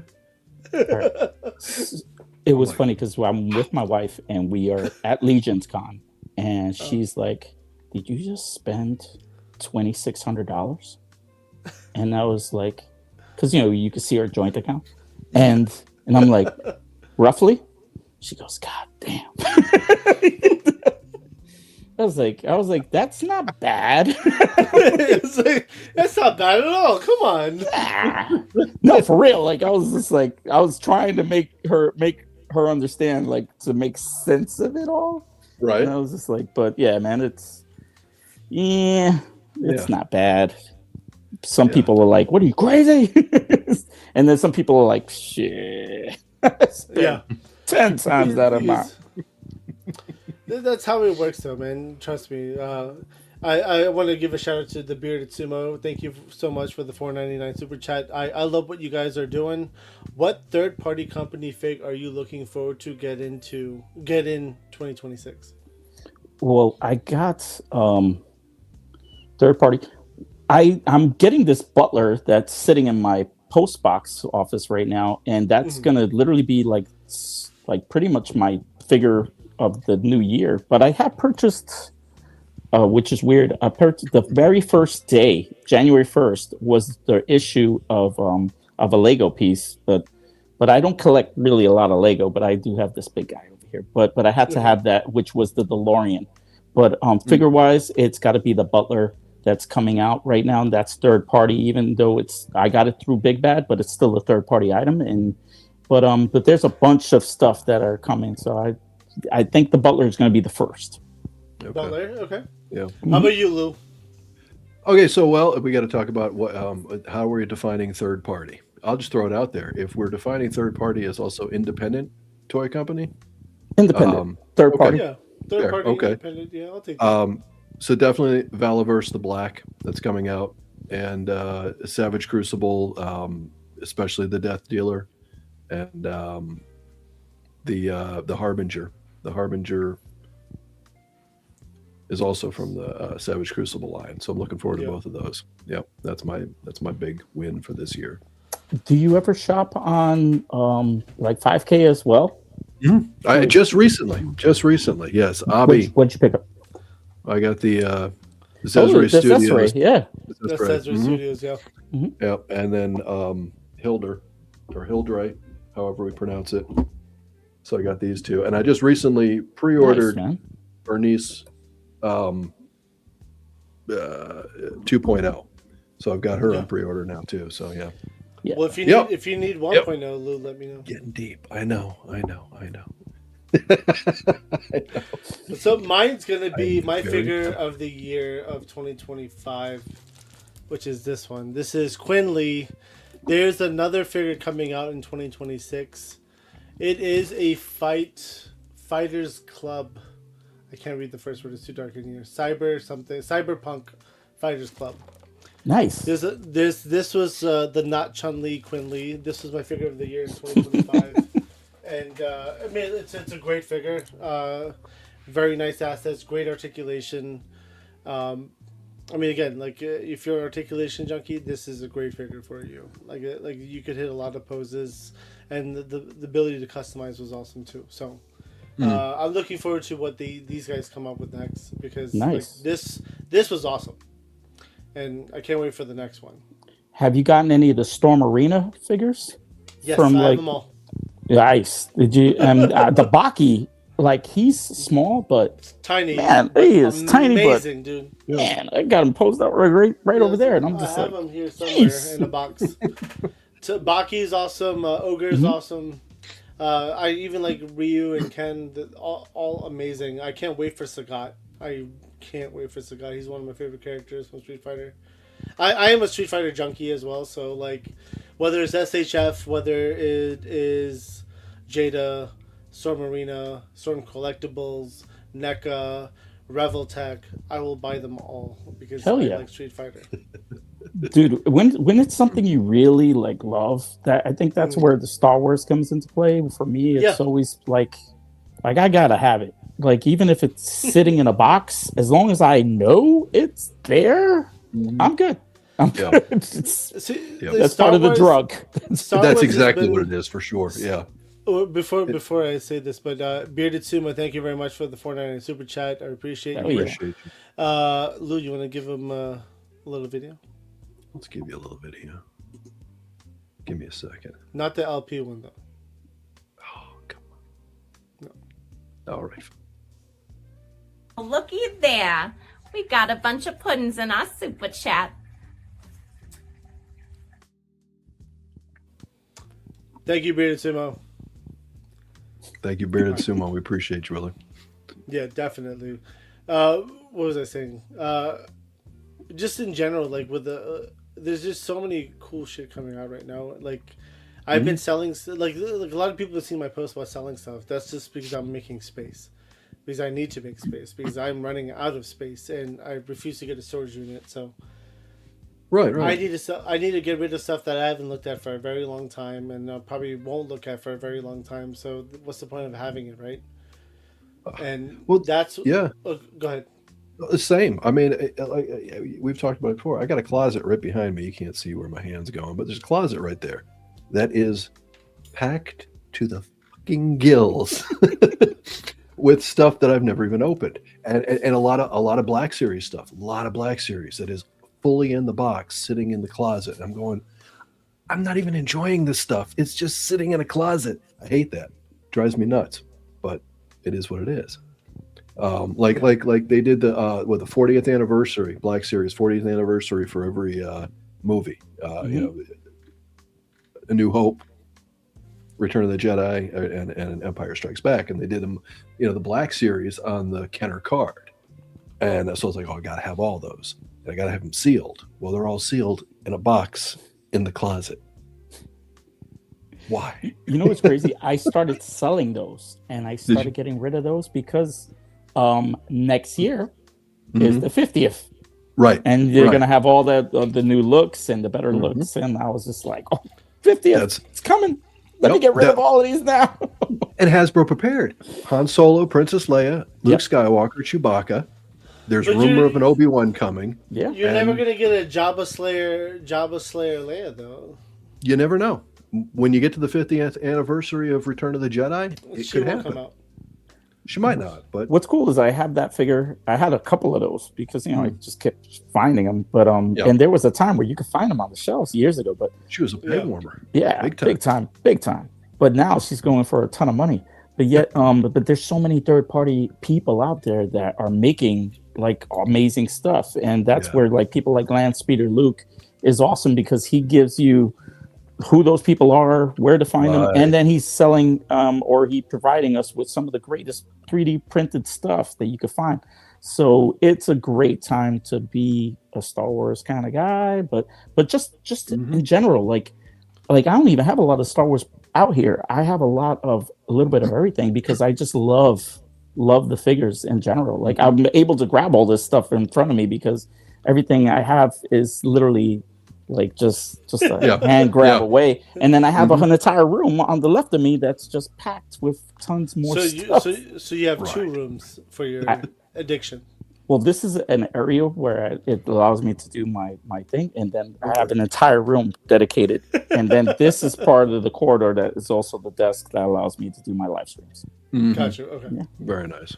I get that. I mean, again, like with Star Wars Black Series, right? So I've had a love and hate relationship with Black Series for the longest time, and loved to collect it because I'm a big Star Wars nerd. I loved Star Wars as a kid and always loved it. But then like Black Series came out, I loved it. It was awesome. At least, or when I got into collecting, I liked Black Series, and then I got rid of it, bought it again, or sold it. When I say rid of it, I sold them all, bought them again. Sold them all again. Bought them again. Sold them all again. And on my fourth time now, I bought them again. And this time, where I was like, I'm actually on my phase out of Black Series already. Like, I've already been there for like about a year. Or like maybe like 8 months, 9 months. I was like, I'm not selling them because I'm going to get back into them. I'm going to keep them. So most of my Black Series are displayed in two 6-foot bookshelves in my man cave. Because I already know I'm going to get back into it. Because again, that Star Wars love will never go away. It's always going to stick around. But I am getting rid of some of the dupes though. Because I have boxes and boxes of duplicates sitting in my closet and I don't need those. That's the ones I don't need. It's weird. Yeah. The one thing that I do have that is like a duplicate of like a bazillion of them are the Stormtroopers. I'm addicted to Stormtroopers. But I can have like 100 of them. You need an army. You need. I probably have like 100 army builder because I don't do Clone Wars.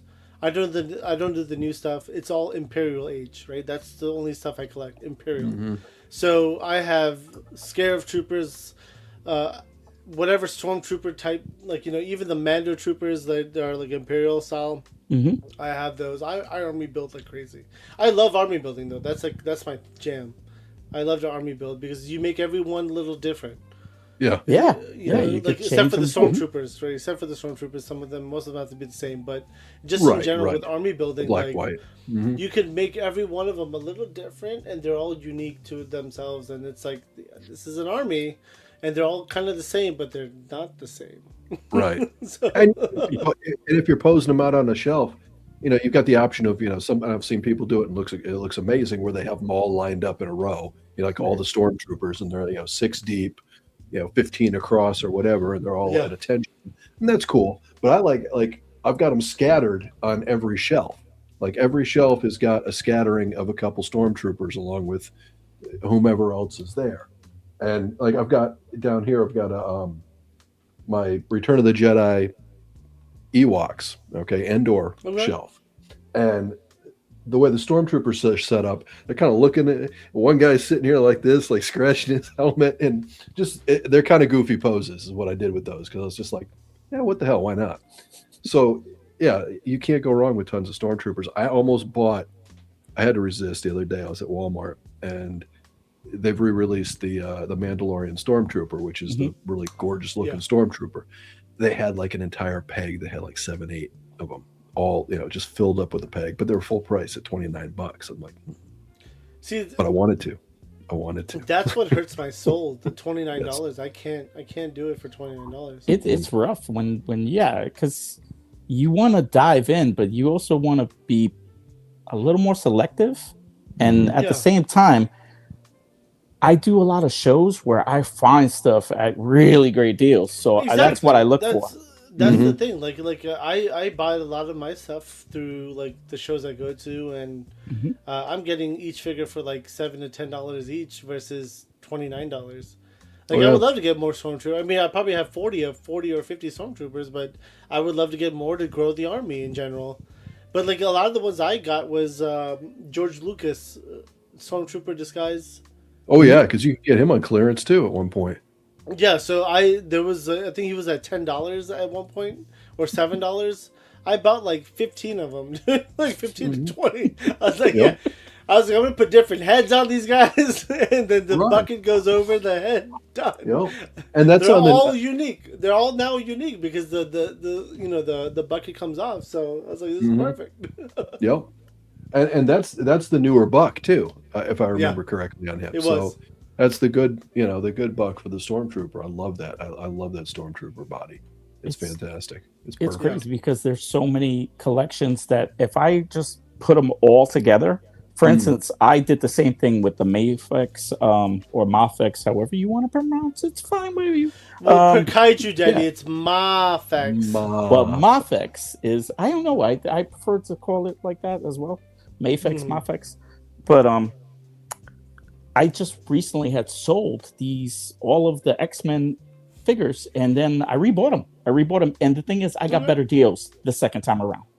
Okay. So I was buying them at like 100 and change, and I got them back for about $70 each, which is crazy. Wow. Yeah. Okay. So, yeah. And if not, you could always order online, especially when you order in bulk, when you order direct from Japan, like Omni, you could go in there, go crazy. Wow. Yeah. And buy it as much as you want, like go crazy. Just, but because the way you want to do it is if you buy like 10 or 12 of figures, you're lowering that shipping, because the shipping is going to be pretty heavy. If you buy one figure, it's not worth it, because then you're paying that $100+ because you're buying it for 70 or what have you, but now, or even $50, but now it turns into $100 figure because of the shipping and taxes and everything. Right. So order a bunch, order a ton, and then when you get it, shipping just removes that off the case. And now, if you wanted to, you're able to just have a better collection that way. Because I love purchasing on Big Bad, and there's things that I pick up from there. But be careful when it comes to certain imports. You could get them a lot cheaper if you order in bulk. Okay, I did not know that. That's interesting. Yeah. Very, very cool. Yeah, because on the Omni, you could find so many things on there, and you could also find used figures for like way less than even half the price than the original cost. So you're just getting them, and there are people that sell really great stuff on there for literally just a fraction of the price. Interesting. So, yeah. All right. I didn't know about that. They have a whole bunch of stuff where you could go in the imports and you could track down like a bunch of stuff, and you could get them like 10, 12 figures, and you're literally paying sometimes $30, $40 for each of them that were originally like $70, $80 to $100. Yeah. Wow. Yeah. Okay. Very cool. It's neat. Amazing stuff. Yeah. So It's good. no, Sorry. Lou. So what is your main like thing? What else like? What's your whole main collection? What do you have more of? Well, I think probably the most is Black Series. I think maybe not. But because it all started for me with Star Wars. That's when I started collecting. It was Star Wars in 118. Exactly. Yeah. And so a lot of Star Wars, and I moved from 118th to 112th because basically Hasbro forced my hand. They're like, oh, we're going to really make 118th scarce and crappy. But here's at 112th scale. And I'm like, I like that. Okay, fine. And there we go. So Star Wars, G.I. Joe Classified, because I'm also a G.I. Joe fanatic since 1982. Mm-hmm. So G.I. Joe, I have a lot. I have just about probably everything they put out, almost everything. And then the Transformers is actually limited. That's the one where I really have control. I am strict that it's G1. G1, right? Yeah. It's G1. That's it. So I'm not really a Transformer collector. I'm a G1 collector, which is fine. Whatever. I don't dig deep. Every now and then I'll have one that's outside the lore that I'm like, I like the look of that, so maybe I'll get it. But that's rare. Like there's a light at the end of the tunnel for me when it comes to Transformers. It's like almost done. Do you have any of the Masterpiece? I have a couple. I had I got Soundwave because it's Soundwave. Every Soundwave is a must buy. But yeah, I think let me see. I got like 5 or 6 Masterpiece. It got too expensive for one piece, and I was like, yeah, you can get selective when it comes to them. Yeah. Yeah, exactly. Mm-hmm. Yeah, so I cherry picked significantly, and then when prices started going up, I said, okay, I'm out. I'm not paying $300 for a Megatron. Can't do it. And so we stopped there. But then Valaverse is getting to the point where it's probably equal to my G.I. Joe collection at this point. I that was one of those where I bought a figure. Well, I got Sarge just because I wanted to, I love Sergeant Slaughter. And I was like, I'll give this a shot and see what this is all about. And I was like, wow, these are kind of nice. And they've, improved over time with each new wave. And it's just been fun. For that, what got me deep into it was the ease of pop and swap and customization. It was so easy. So I'm like building out different figures with parts. And so, yeah, the Valaverse is a lot of fun. And then Savage Crucible, I started dipping into last year. And that's about it. Street Fighter, the Jada Street Fighter. I'm sticking with Jada. The Storm Arena is beautiful, but I'm trying to stay within a certain. And I already got deep enough into Jada that I'm like, all right, I'll stick with Jada. That's where we'll stay. That's been about it, more or less. Little things here and there, but those are the main lines. If we're talking about lines of specific characters, groups, whatever, those are my main ones. Sweet. Yeah. I see Somo's got what are the highest amount you've ever reached with regards to army building. So that's for all of us. Okay. Yep. All right. Well, the guest of honor. Yeah, guest of honor. You could go first. Yeah. Oh, it's stormtroopers, man. And mind you, I got a bunch of knights. I got tons of freaking stuff from Mythic Legions because I've been collecting for a while now. So, but I can't walk by any store, and if I see a stormtrooper sitting there, I'm picking them up. Yeah. And I don't know what it is. I just at the $29 price tag though. Yeah. What's funny is that even at that price, because you know when you're scrolling through Target, and you're just like, I'll throw that in there. Just it's like that's where I'm at. Yourself a little treat, right? even if it's one, but sometimes if I see there's 2, I grab 2. Mm-hmm. Now if it's more, I'll try. Even at that $30 price tag, which makes me insane because I'm just burning money. Yeah. Listen, that's Was it yesterday I went to Walmart? There was like 14 to 15 stormtroopers on the shelves. Mm-hmm. I got turned away from the 29 and change price tag. I was like, I can't. Mm-hmm. You I gotta do there's because certain for this amount I cannot do it because I've been buying my troopers and army builders for like 10, $11 at most, and it's like for $30 each. Hell no, it's not a army it's builder insane, anymore. right? And Yeah. yet, some reason I'm over here like, I'll sell some stuff this weekend. I'll get rid of this. I'll get rid of that. And it's okay. It offsets everything, but still, it's still a lot of money, man. Yeah. It Yeah, is. It adds up quick. I had to turn around and look and be like, because I know Valorverse is something I collect as well, like the Swarm. I probably have 27, 28 Swarm Tracers from Valorverse Wow. behind me. My boy's trying to get rid of his, and he had he was at the show, and he had like about maybe, I don't know, like 8 of them like just sitting there, and Yeah. people were actually picked up a few of them. So Yeah. Okay. I mean, It's a again, fun like figure. I like that figure. it's a great figure. Like it's awesome on articulation and everything, and I like people say it glows. Mine don't fucking glow. Don't Mine believe glow. it. Mine don't glow fucking at all. glow. I think I have. Mine, maybe slightly. That's it. When it comes to Bobby stuff, I got all of his Bobby's the weapons packs. I got all of them. Yeah, Mhm. everything yeah, because I he changed makes the the weapons best on all the weapons. Joes. All Right. the Joes He have makes the Bobby's best stuff. weapons. Yeah, they are. They're the best.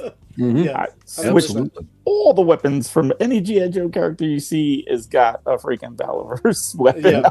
Yep, they have to because it's so much better, better Yeah, I quality mean- and look. You know, it's Yeah. for sure. I would say from army building, my biggest one has to be the stormtroopers as well, because that's just more nostalgic. I would say before I got rid of them all, Cobra troopers were there, probably more than stormtroopers, but they're all gone now. So I don't Which own them. ones though? Which ones? Like the first I got- wave? Well, that I mean- second wave, the second wave, right? Or I the would ones say- that just came in the card back? I mean, I honestly, no, it was mostly the original ones, and then like I would say the Cobra Island and Cobra Troopers, and then Cobra Officers. They're all kind of the same to me, so I was just like, they're all. They are not the together in a way. same. It's blasphemy. I'm going to smack you. No, I, Damn. Okay. Okay. Damn. Well, they're the same to me, know. but I'm not a GI Joe head though. So like, that's why when I was like, it's time for this stuff to go, this was the first selection. Like it's easy What's go. bananas for me is that everything really started out with the 3 3/4 scale for me, and yet you know from like when the first wave came out in a year after Star Wars 77, my dad came home with a big ass box, and I was like, "What's in the box? What's in the box?" And yet he had literally a set for him and a set for me, so I had the original 12, cool. 12 in 1978. Yeah. And then my mom mailed away for the mail away stand and everything and all of that stuff. Mhm. They really because my dad was became such a huge fan of the movie. And Yeah. so they really and it was his way of saying, here, this is for you. But yeah, he had his own set. Wow, that's Yeah. cool. I mean that is dope cool. though. I mean honestly, but you remember that kind of stuff, you know? Like Yeah. my parents didn't. I didn't get a lot of toys as a kid. That's probably the reason why I buy a lot as an adult. To be honest with you, but like with my kids, it's a different story. Like I'll buy them toys. My wife gets so mad at me about it because I buy them toys, and it's like it's all right. You know, like I didn't get this childhood. At least let me give them this Yeah. childhood. Yeah. But they don't fucking play I- with toys anymore though. They don't play with them. That's what pisses me off. But again, the modern day kid has changed, right? It's more about gadgets and technology than it is about Video games. Yeah, than it is about toys anymore. It's changed. Everything has changed now. So There's a new wave of young collectors, and you see it like especially when we're at the shows and stuff like that. You see this like new wave of these young collectors but they're collecting totally different stuff than we are, and they're going after the Fallout and the new stuff that is really like kind of nostalgic to them, and Right. that's really cool to see. Mhm. It is. It's fantastic. Yeah, and you'll see exactly. There's a changing of the guard that happens every X amount of years. At the toy shows, even Joe Lanta here in Atlanta has been going on for years and years and years. And the first time I went was, I think it was 2000. 2011 or 12, maybe 2010. But at the time, it was because Joe Lanta started out primarily as a 12-inch collector convention, basically. So it's the old school guys, the guys that collected the 12-inch lines, the 64 through the 70s. And a lot of 70s guys were there, early 70s guys, the Adventure Team and stuff. Kung Fu Grip. Yeah, exactly. Yeah. Kung Fu Grip. Yep. And so, I mean, the first time I went, that's primarily what that show was about. And there were a couple vendors that had some either vintage 80s Joes, the Real American Hero, and I guess at that time, the 25th anniversary was coming out. So there's a little tiny bit. And then over the years, you saw the shift. The 12-inch collectors were starting to be less and less, and the 80s Real American Hero was becoming the prime, the main event for Joe Lanta. And then it was just weird. And I remember one year going, and there were some grumblings from some of the older guys saying, "Oh, there's too much of this 3 3/4 crap. What is all this?" But it's just the natural shift, and it's and those guys kind of got away. There's still a couple that come in, and they've got because there are a lot of people that do the flocking right there, and they've got the outfits and everything else that they create themselves. But it's not as many, and it's just the way it works. It's just a shift. Yeah. Pretty soon, the 80s is going to be shifted out, and nobody wants our stuff. My brother had all those like old GI Joes, and with the hair and basically the Kung Fu Grip with the scar, and I remember him kind of passing those on to me, but it really was like the 3 3/4, but also $6 Million Man. That was my Woody. That literally like, I know that sounded wild, but that was the way Andy had, like the way he was with Woody and Buzz. That was my Woody, like in regards to that, because that $6 Million Man in the 70s was huge, man. He was like freaking, it was so meaningful that, never had the Oscar gamble, but I don't know anybody that ever did, to be honest, which is funny. My cousin, I would go to his house and play with his stuff, and he always had the Oscar gamble. That's so funny. But yeah, I do want to interrupt here because I need to bring on someone else on the screen. Let's welcome Talib 1980 Collects. Don't know me, Lou. I wasn't knowing you. I was knowing him. I was giving him. Oh, okay. Talib, meet Toy Chase, also AKA the Mayor. The Mayor. The Mayor? The Mayor. The Mayor. The Mayor. Wow. Yeah, it's crazy. It's funny for those people that don't because everybody's always screaming it out at a convention. Oh, the mayor's here, and then I always feel a little like, oh, oh, I'm nothing.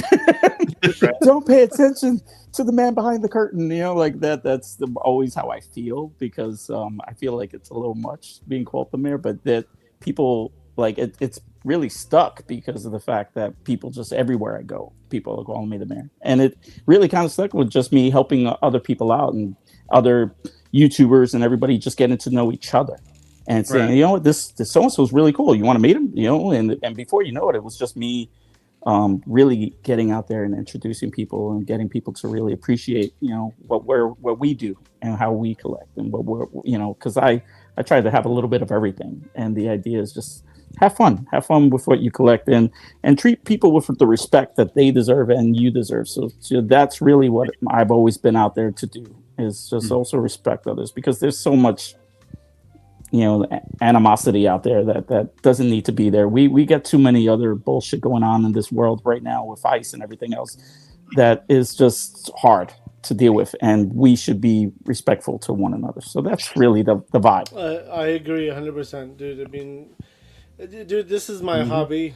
This is where I go to escape from the world. I don't want the world dominating this space.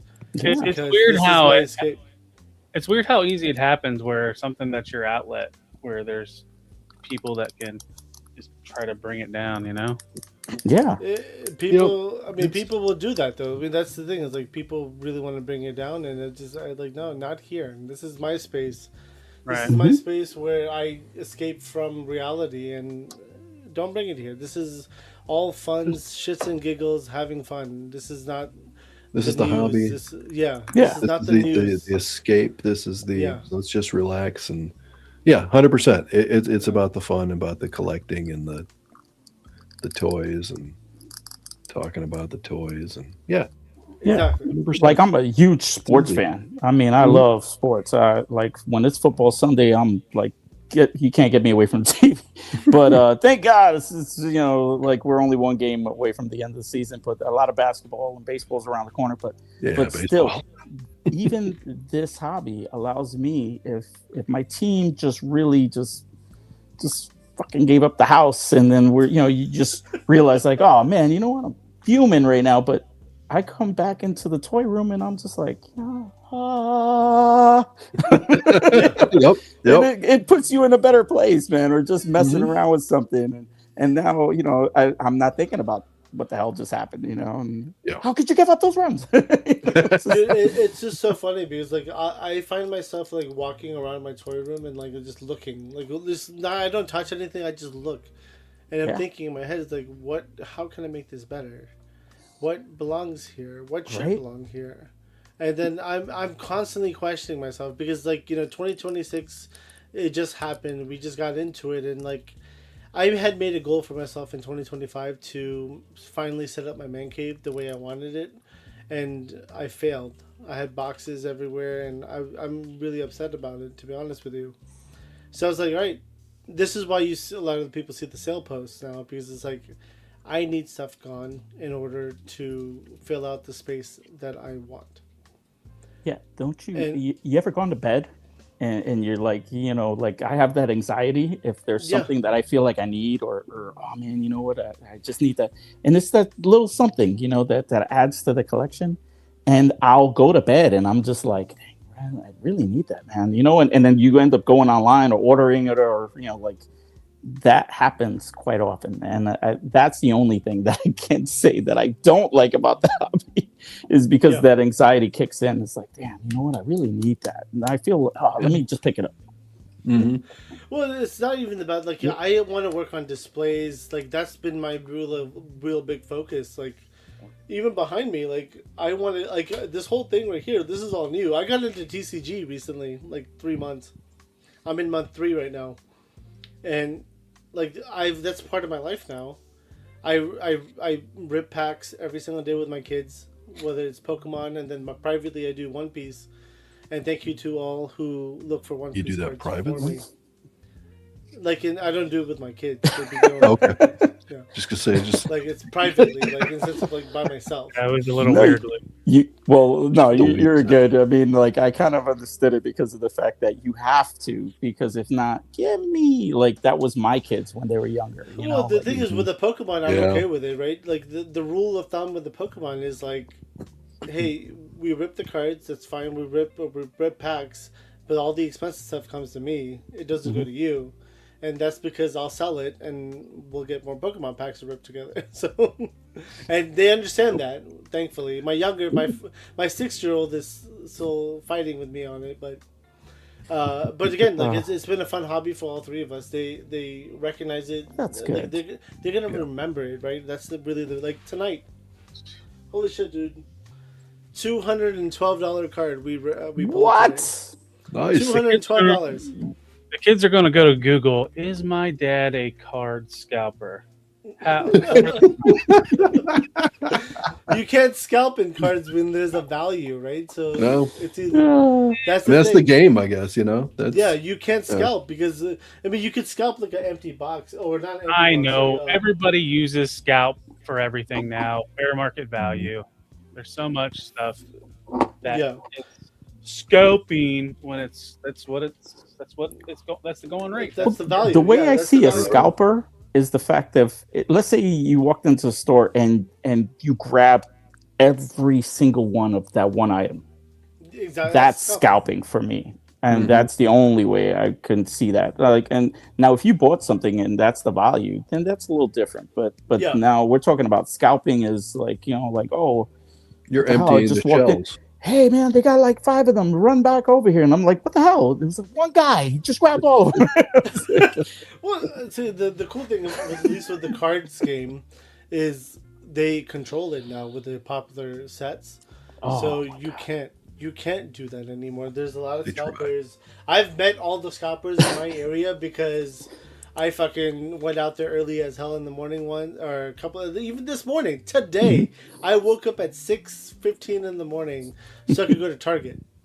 And I got to Target. I waited in line with all my fucking scalpers friends, and not my friends. I didn't know. I recognized some of the faces because I've seen them before, but I was like, I know all you fuckers now. Like now I know. Like this is it. You come to my Target at 6:45 when Target opens at 7. Man, I got you. Now I know. I'm sorry, but I'm glad I'm not doing that. The last time I did that was literally when the first wave of G.I. Joe's Cobra Island.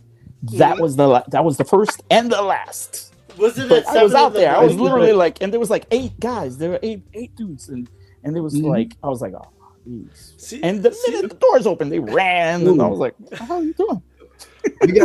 With very toys? similar. Oh, go ahead, Lou. Oh, there was and I think it was Major Blood. When Major Blood was that was the second wave. That was that was that second one. Uh-huh. Yeah. I remember Major Blood showed up just like out of the blue, and before it was even announced. Anyway, so I had heard that Target was supposed to be getting them that day. I took the damn day off. So I was there. First thing, I wanted that damn Major Blood. Hey, Bill, I can't make it in, man. You're okay? Everything all right? Oh, no, man, I got to do something, man. Yep. I dropped my son off at school and headed over to Target. And there was one other guy waiting. And we were both standing there waiting. And I'm like, Did you race him? Did you race him to the fucking toy aisle? The two of us did the old right there. I'm right behind you. The old fast walk. Never spoke a word to each other. Next thing you know is he does a beeline right for the Hot Wheels. I'm like, oh, we're good. He's a Hot Wheels collector. He doesn't give a shit about G.I. Joe. If he was a true Hot Wheels collector, he would have tackled your ass and then fucking broke your ankle and said, good luck. He went straight to Hot Wheels, and he had to kind of look over his shoulder kind of thing. And I'm like, right. I want Hot Wheels. Because the whole time he was moving, he was thinking, oh, man, he's going to be right on my ass to get the Hot Wheels. The two of us were just fine. Two idiots in the store. That's hilarious. Or there's that, because there are people out there that they're a little too, like, back up, buddy. Aggressive. No, but the thing, like, the amount of people I've seen on hate when it comes to like collectors and the toy collectors, it has been G.I. Joe. I have never seen. It's been there with Star Wars. Trust me. And not like this, dude. Yeah. Go ahead. Last night I stopped at Walmart to get some things, and I'm like, all right, I'll look for cards for Abby. My kid's with me. No. Let me finish my story. I get there. There's some other dude already over there. He's like, oh, you looking for some Pokemon cards? I'm like, no, I have a friend that wants these stupid cards. They're One Piece. And he's like, oh, I never heard of that. And I'm like, yeah, a lot of people haven't. Supposedly they're the next Pokemon. And then they had some cartridges for One Piece, but they were all empty. So no. So One Piece is like so the Pokemon scalpers have moved on to One Piece right now. So like One Piece is crazy right now. Like prices on One Piece cards are just nuts. It's like so. Art G did a video, right? Art G collects. Yeah, he's another one that he's out in Pennsylvania, and he's another. He's so super cool. Yeah, he's a very great nice dude. guy. Yeah, he's a good buddy of mine, and he so we rip cards, right? We chit chat about the cards, especially One Piece, because he's in One Piece, so am I. And we've done 2 episodes of ripping One Piece cards or packs, and he was doing his singles, and he pulled a $1,400 card. Ooh. From a $5 pack. I saw that. I saw that video on IG. Yeah. Every time I see somebody open those cards, I'm like, pack. Back, Satan! Back! Get away from me! A shout out to Goose. I'm gonna open these hopefully tonight. Nice. No, again, I've actually started watching the anime for One Piece too. Like I'm on episode at 300 now, actually. But it's been good. It's been great. I've been really loving it. It's been a great inspiration in a lot of stuff, and like that's why you see a lot of the toys back here too. Like I have One Piece toys I've been buying now too. So yeah, the figure arts are really cool. Yeah, this is SHF. Yeah. Yeah. Mm-hmm. And SHF, even the Anime Heroes, which is not that great to be honest with you, but the F figure arts are like dope. Yeah, really my buddy was looking for the arm swap from one of the pieces. Did you notice like that arm swap that you could do with those for the One Piece? Not just arms, but you like it depends on the character, but you do arms, legs, and all that stuff. Mm-hmm. Yeah, he's been going crazy. Yeah, we went to see our buddy who usually gets a lot of our figures, like our higher end stuff. And he was like, "You don't have that?" He's like, "Oh, that's for somebody else." So I was like, "Ah." It's like, "Come on." It's dude. I mean, I've been really like the story, which is why I got into the figures, right? So like, I've people see sales posts and stuff, but like I do buy stuff too. Like I got 3 SHF figures this weekend of One Piece. That came in, and then I got a lot of other stuff that came in too today. So it's just like I am still buying stuff. It's just I'm changing. I'm not buying the G.I. Joes, the Marvel Legends, the Valorverse. I constantly buy it. I've kind of like I don't need it because I probably already have it. I went nuts with Valorverse, especially Valorverse. Went crazy with it. I have boxes filled of Valorverse figures. Speaking of, this is gonna be the giveaway on members only tonight. Oh, cool! Hell yeah! No, that's a great figure. But again, like I have boxes of stuff just sitting now, and it's like I went a little too ham, and I probably should have slowed down a little bit. Mm-hmm. Yep. So, Action Joe Figs, I can't bring up your chat because it's StreamYard's acting buggy again. But wait until the black hobby. Listen, I've seen the black, and I'll buy it. I'll buy one. I'm or all two. in. I'll buy 1 or 2 of each. That's it. I am not buying more than that because again, it sits around, and then I just sit around with it. Yeah, I've been extremely more selective than I've ever been, and what's crazy is that I still have top 10s for every single toy line at the end of the year. How crazy is that? Yeah, and yet I'm being selective. But think about it, like. NECA, they had some great figures. I mean, like I said, like 2 made my top 10, and then there was a whole bunch of stuff that they did, and then Jada, all the Street Fighter stuff, and then all the other stuff, Tony the Tiger they did this year. I mean, they just a lot of fun figures. Yeah. It seemed like every line, like I just had a top 10 for it. G.I. Joe, I had a top 10. I had a top 10s for everything. And yet, but I had to choose. What I normally do is I choose either my top 10 and it's just mixed with everything, but what I did is I posted a picture of my figures of the year as opposed to just my top 10. So I just kind of fit a bunch that I felt these are worthy of anybody's collection, and and that was the idea. Just give them all a little bit of love, but I did have a direct top 10, but still, man, there was a lot of great figures that came out this year. Yeah. Well, there has been amazing figures that came out this year. Oh, dude. And we got a bunch coming.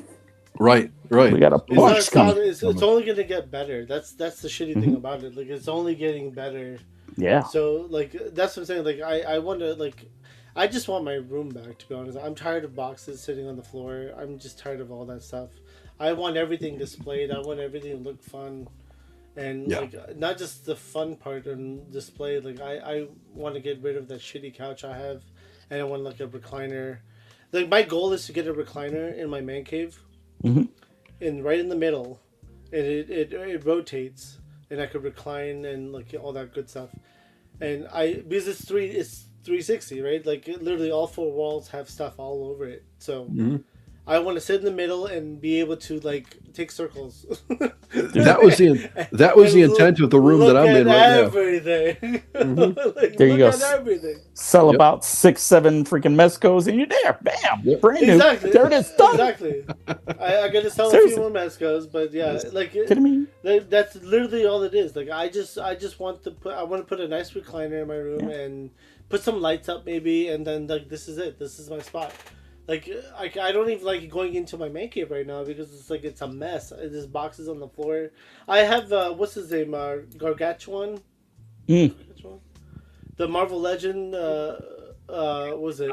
This thing. Yeah, the octopus looking thing. What's Stu, up, what's up, Stu? man? I have that sitting in a box on the floor of my man cave because I don't know where to put it. And I was I like, mean, it's I'm a done cool with- figure, right? It's the one with the eye, right? And yeah, you got the bendy. It's a great figure. It's just I'm not really into Marvel like that. Bobby, It's like- you can send it to me. I'll display it somewhere for you. There you go. Yeah, J-Shot actually has mine, so there it is. Okay. Yeah, for real. There it is. Yeah, I resisted on him. As cool as it looks, I had no. Yeah, I just didn't. I decided to save the money and get a couple more. I still got to get it. It just wasn't a priority. I had other stuff. I'll tell you mine, Talon. All right, $10 deal. You gotta find some more Right. One Piece cards for me.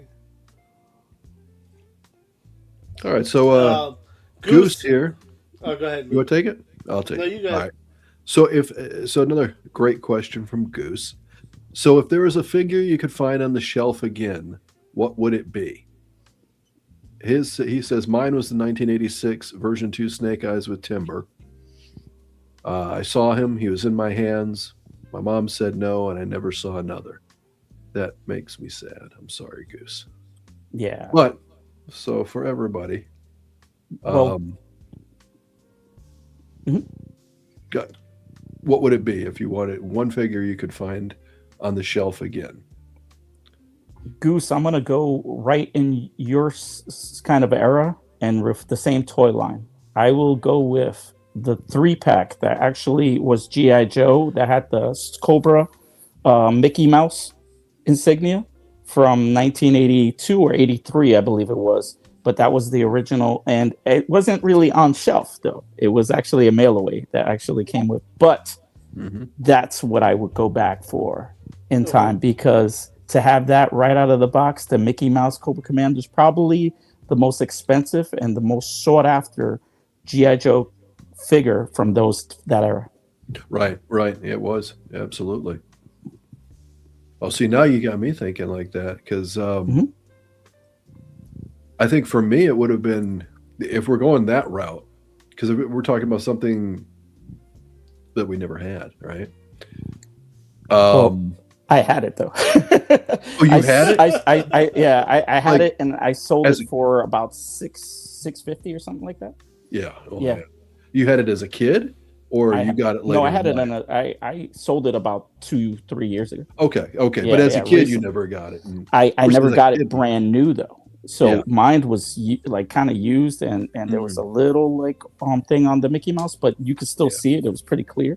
Yeah. But I mean, to go back and 83, I was 12.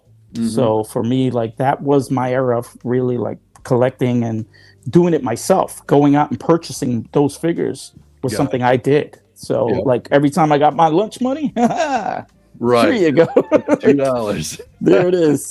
$2. Yes. Cash. I want my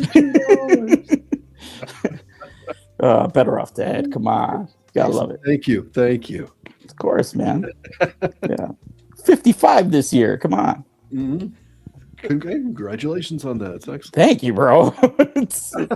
Time is so flying over here. But yeah, man, I don't feel like I look that age, but yeah. Yeah, I wouldn't have definitely guessed don't, it by bro. looking at you, brother. No, absolutely Thanks. not. So yeah, good on you. Good for you on that. What about So jump on piggyback on what the mayor said a little bit. It would be for me. I think it would have been the mailaways, and the mailaways were so freaking cool. All the Star Wars mailaways, all the GI Joe, and I got a lot of them. But two that I didn't get, and out of the two, there's one that I really wish I did get it as the mail away, because just that feeling of getting that little white box in the mail finally after weeks and weeks and months, it felt like, was the G.I. Joe Duke from Real American Hero Duke, because I had the flag on exactly. the side, right? And that was the only figure that you could find. And what's crazy is I had that figure brand new. And hi, Chewy, what's up, my brother? What's up, Chewy? So he was on there. Yeah. And that figure, I actually did get the original, and I remember getting that in the box. But I actually had that and sold it within this past few years, actually, and it was flawless as well, because you could find them, and then the patch is a little like messed up because, you know, if you got it and it was played with, what have you, it's a little beat up. But the figure was awesome. Yep.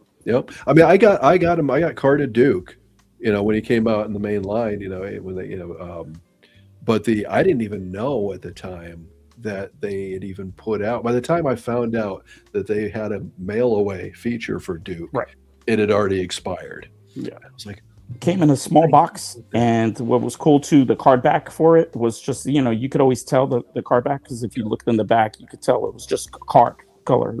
Right. It was usually like red, or was it red? Yeah, it might have been red or white, something like that. But it could have been red. I think you're right about that. But yeah, on the opposite side, it didn't feature any of the card backs. Yep. Good times. So that's mine. What about you?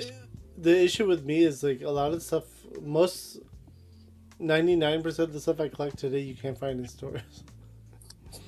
So it's just like none of it, right? In a way, because like as a kid, what would it be if it had to be something that you probably already have, or you had something similar? In the store though, like again, like most of the stuff I collect you can't find in stores anymore, or you don't find in stores in general. So it's just something you order, or like, well, because Mezco's you can't find in stores. Yeah, that's just like so. Things, I'm primary Mezco 5K third party SHF Fig Arts. So I guess Fig Arts I do buy. You can find very limited anime stuff at Fig Arts and Targets and stuff. Stores. Sure. Yeah, but not Walmart. I don't think. You can. It's very limited. I've never seen one at Walmart, but no. Well, look, Bobby, if you ever want to go and take a trip to Japan, and you will find in stores. I would love to go to Japan. Let me know when you're ready, baby, because I'll book that flight, like for real. Because that's the best thing to do. Let's go. Let's go in a week. My wife's going to Mexico, so my wife is flying to Mexico tomorrow. Her flight. I have to be up at 6 a.m. in the morning to wake up, so she's flying out, or she's leaving the house, and the kids are going to be up, and the dog. And she's like, all right, you have the kids and the dog for the next 4 or 5 days. I was like, all right, cool. Got it. I am not a morning person. The kids normally wake up at 6 a.m.? My kids wake up at 6:30, yeah, every single day. Oh, my kid did that too. Yeah, my son used to do that when he was young. I was like, when you said your kid wakes up at noon, hell yeah. I wish. I'll let him sleep till 1 or 2 o'clock sometimes. I wish. How old is your kid that you let them sleep a little later though? Because I remember when my kids were young, they were up like at 5. Man, I drive me crazy. Oh, mine will be next week. So. Yeah, that's fine. Yeah, I mean, when they were little though. I mean, my 9-year-old, my 9-year-old right now wakes up at like 6:30 in the morning every day. Yeah, he's awake, wide awake. My son has never been like why aren't you fucking awake and talking to me right now? Yeah, my son didn't start sleeping in until he was probably about 14. Up until about then, he was an early every damn morning. Even as a baby, my son could sleep. I love that. That's a good trait. That's a good trait. You lucky, yes. You're fucking lucky, yeah. Oh. So like my wife would like always bitch at me. She's like, "You don't wake up in the mornings. I have to do all the morning stuff." I was like, "Yeah, because I go to bed at 2 o'clock, 3 o'clock every day. Literally every single day, I go to bed at 2 a.m., 3 a.m. So like I wake up at 8. That's like my time. That's my 5 hours of sleep." And she was like, "Well, I'm going on the girls' trip." I was like, "All right, that's fine." The only reason why you would see me up early in the morning as a kid, because Saturday mornings, cartoons, baby. Right. And There that you was the go. thing. So that Yeah. was our era. It was just like, we enjoy those Saturday morning cartoons. And if you Yeah. were up early enough, you got the Looney Tunes stuff that would start off the bat, or like some of the classic Tom and Jerry stuff. Tom So and it was Jerry. really early, and then it would go into like all those great freaking like shows. Mm-hmm. All those great '80s cartoons, absolutely. But yeah, the early Yeah, stuff, no. Looney Tunes and Tom and Jerry and Popeye sometimes. Yeah. Even as I got a little older, I would like just freaking watch some of those stuff. But yeah, like what was it? There were so many, but I mean, I I also remember freaking like The Lone Speed Ranger Racer Power and Johnny Quest and stuff like that. Mm-hmm. Yeah. But now Yeah, you get to see those all over. Yeah. I mean, now I feel like now it's like the time is just like the hardest thing in the world for me right now. Like between work, kids, wife, and then like catching up on One Piece. Like you never have time. Then or you're editing, or you're playing with your toys. Something's happening. Well, you know what's great though? Like your kids are now super young. Like I mean, it's crazy because I have grandchildren now. And wow. now, yeah, and now it's kind of cool because I get a chance to, when I go over there, but I'll watch TV with them. But the great feeling is giving them back. It's like, okay, Time to go home. mommy's home. Well, you got a shitty diaper. Sorry, missed it. You can change your diaper. She's your daughter. That's yeah. I have one girl. I do Man. admit I kept up with the diapers because then I didn't want to drive my daughter crazy, and when she gets in, it's like, oh, come on. Well, yeah, no. Oh, the worst. Watch Let me tell. it. Wait. The worst was this. She pulled this out, a Sharpie, okay, and she's 4, and I don't know what the hell she was thinking, but she was literally drawing on her leg, like making lines on her leg with a Sharpie, and I was like, oh my god! And I immediately grabbed the Huggies and I started just trying to get it off, and because it was permanent marker, Right. and it took me forever, but I got it off. And as soon as my daughter got home, I was like, oh my God, she pulled out a Sharpie and started on her legs, and she starts laughing. I thought she was going to kill me. Yeah. And I'm like, and then she's like laughing at me, and I'm like, how'd you get it off? Like, you did a good job. I was like, oh, great. Thanks. Here, bye. Yeah, I know. I mean, again, like kids are amazing and wonderful, but at the same time, like, it's hard work, right? I mean, like literally at the end of the day, like my youngest, he's like a little version of me, personality wise. He's like a little asshole, and he'll test your boundaries. He'll break every rule in the book, and be like, "What?" Like he'll look at you like with the cutest little face, like, "What? You know why not? Let's go." My older one, my older one is like he listens, right? Like he's like, I don't want to get in trouble. Oh man, I'll listen. I'll follow the rules, and like he gets rewarded more. And then my youngest gets pissed off about it because like he's like, why does he get stuff? It's like he listens. Like you don't listen. That's the difference. Oh my God, that's the difference between you guys, right? Mm-hmm. One listens and one doesn't, and It's fun though. It's been a ride for sure, an enjoyable ride. I love them. I can't. Again, like I love spoiling the shit out of them. Like it's just so much fun. Wait till they turn like 16. Can I get the keys for the car?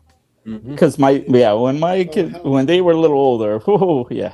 But you know what? Really? This is the time to really truly enjoy because you're the hero right now, and this is the time where it's like the best. It really is.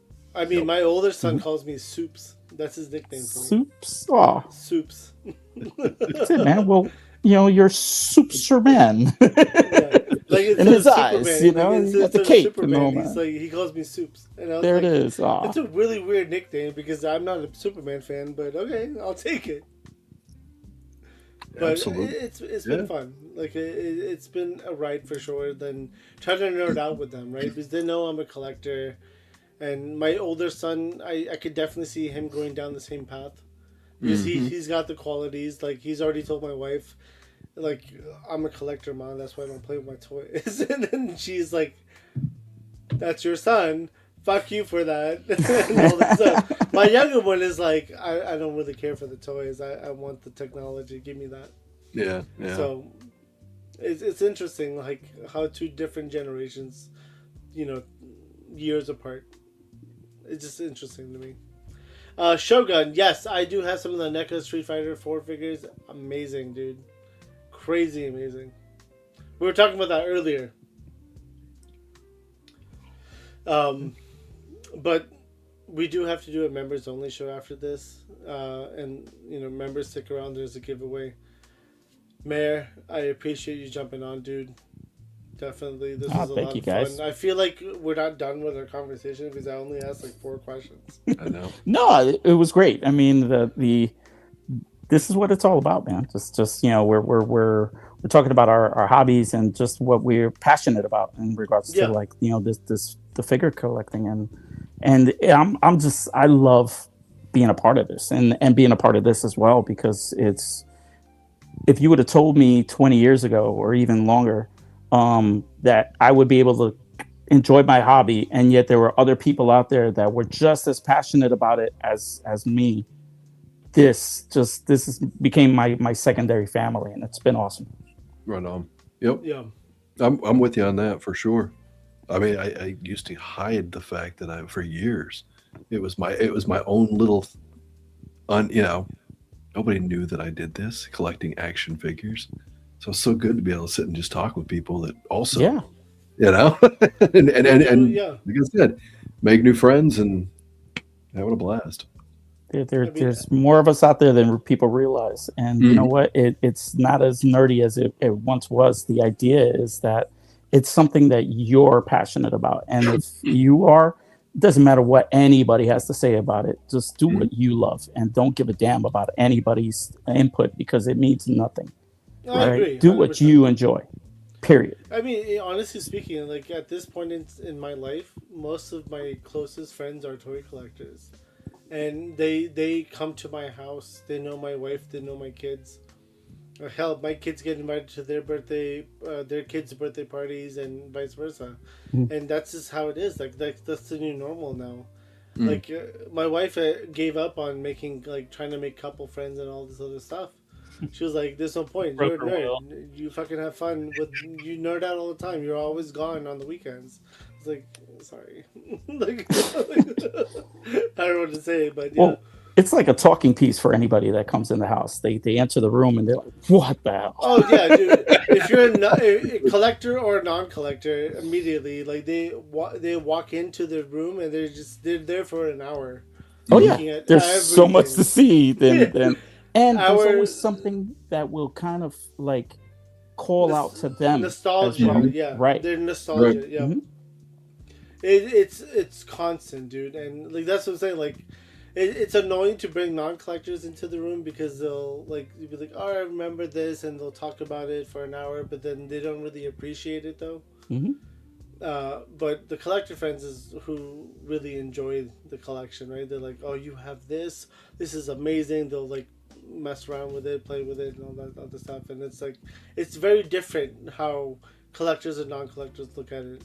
But it's also funny how non-collectors disappear for an hour to nerd out with you. Yeah. So I find it funny either way. No, I truly appreciated the invite as well, and I'll be like, yeah, man, always good times seeing you as well out there. Listen, bro. I 100% agree, Mayor, but I've only asked you 4 questions, and I feel bad about that. No, literally, man. 4 questions. It was marked off on my list. 4 questions, but there was so much we talked about, and so much exactly. right. I'm sure that people that are out there and on the chat and everybody else that got a chance to listen in, and for those on the replay crew, yeah, man, enjoy this one because it's all about the love for what we truly love. 100%. Absolutely. So, again, we're going to get you back on, so we'll find a date for that. Yes. Yeah, man. Absolutely. Any shout-outs you want to do? Shout-outs? Oh, man. No, just you can always find me at toy.chase on Instagram, as well as every Wednesday night, Grippin' and Rippin' on the Dave Wonder channel at 9 p.m. Eastern.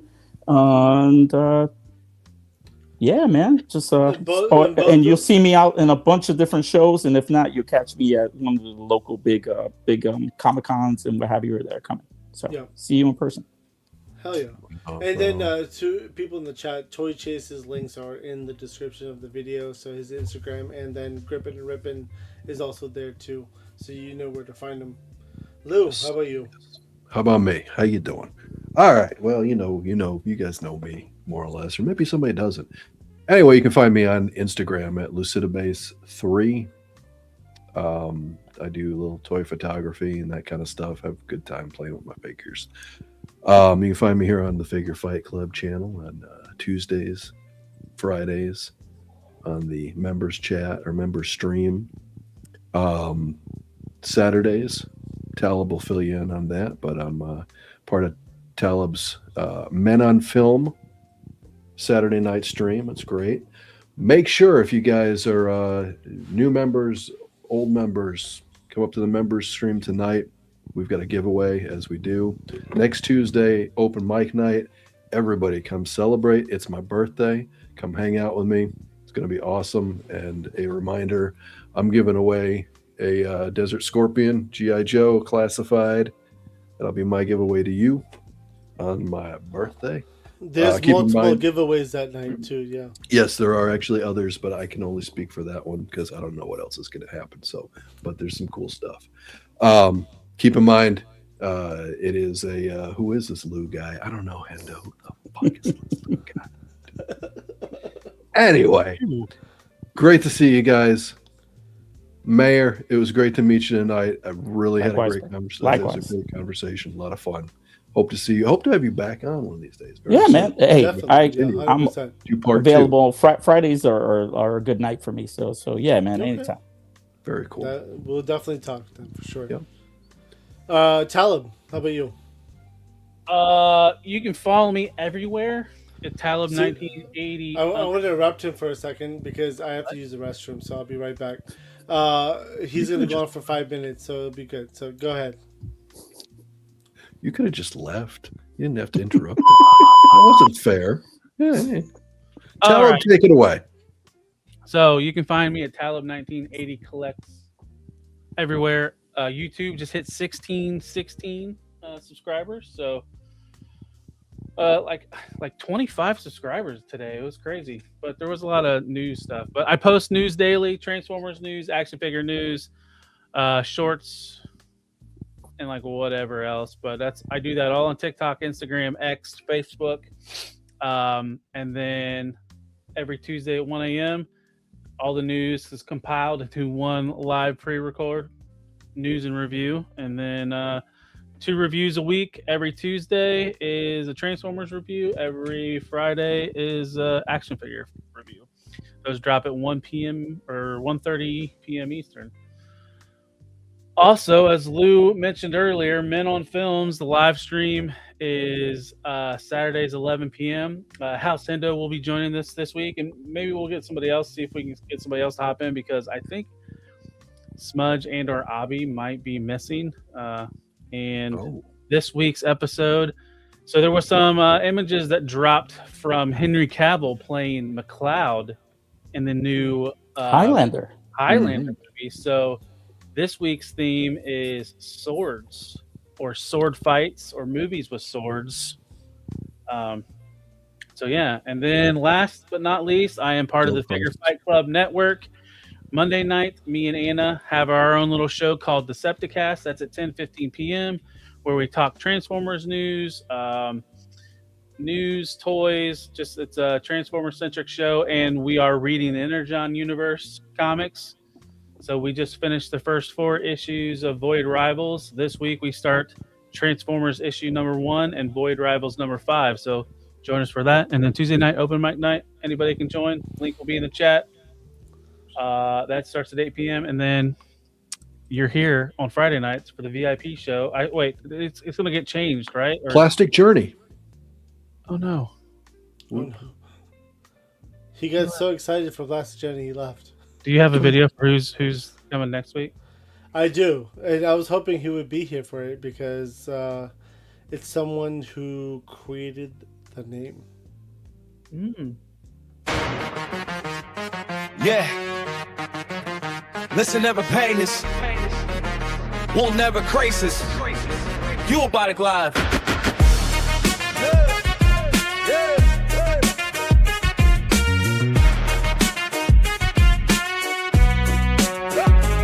In a world of plastic dreams. We're gonna get that's right. raw, baby. We're gonna get raw. Yeah, Toy games. You and me, baby. I love toy games. You do that voice really well, actually. Thank you. Jesus. Do it again. One more time. It's toy games. I can't take it anymore. Toy Games will be joining us next Friday, February 6th. It's going to be a fun show. We're going to probably talk about tits. Boobs. What? Boobs. You think we'll talk about them? Oh, sorry about that, guys. I got kicked out of there. I don't know what the hell just happened. I had to re-kick myself back in. I thought you got so excited you left. I was like, what happened? I've had enough of you guys. You probably missed the announcement of our next guest for next week. Who you guys got going on? So who created your? Toy Game? No way, Angelo. Come on. There you go. Now, you know what? I'm gonna play it one more time just for shits and giggles. One more time. Yeah. Listen, never pain this. Won't never crisis. You about to glide.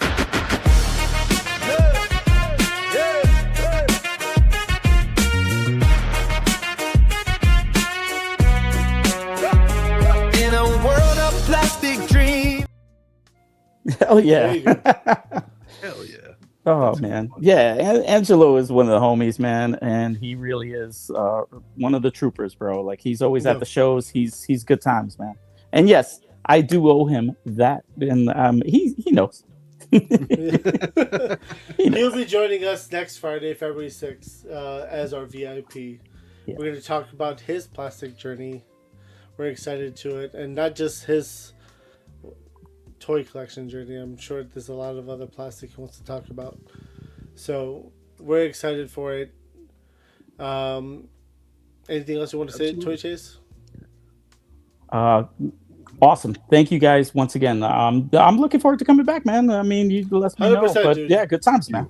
Yeah, this was a lot of fun, and I appreciate you jumping on.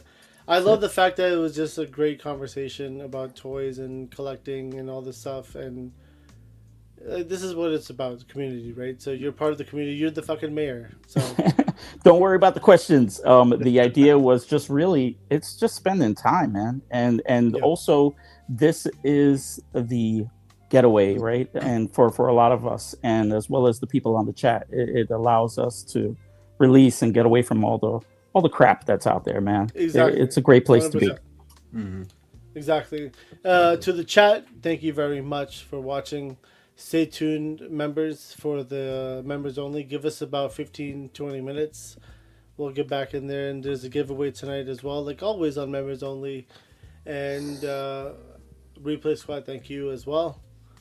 Peace out. Toy Chase Mayor, thank you. And we'll see you on the next one. Hell yeah. Bye.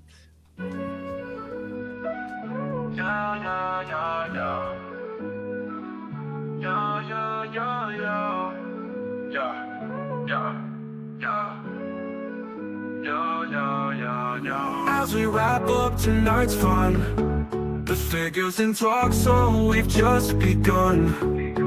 Join us next time for thrills anew. In the world of Figure Fight Club, it's all for you. Make sure to subscribe and smash that like button. See you next week on Figure Fight Club, stay strutting. This isn't goodbye, it's just to see you later. In the meantime, go check out another creator. So keep your figures on display until we gather here someday. Remember the tales and the laughs we shared. Here at Figure Fight Club, you're treasured and cared.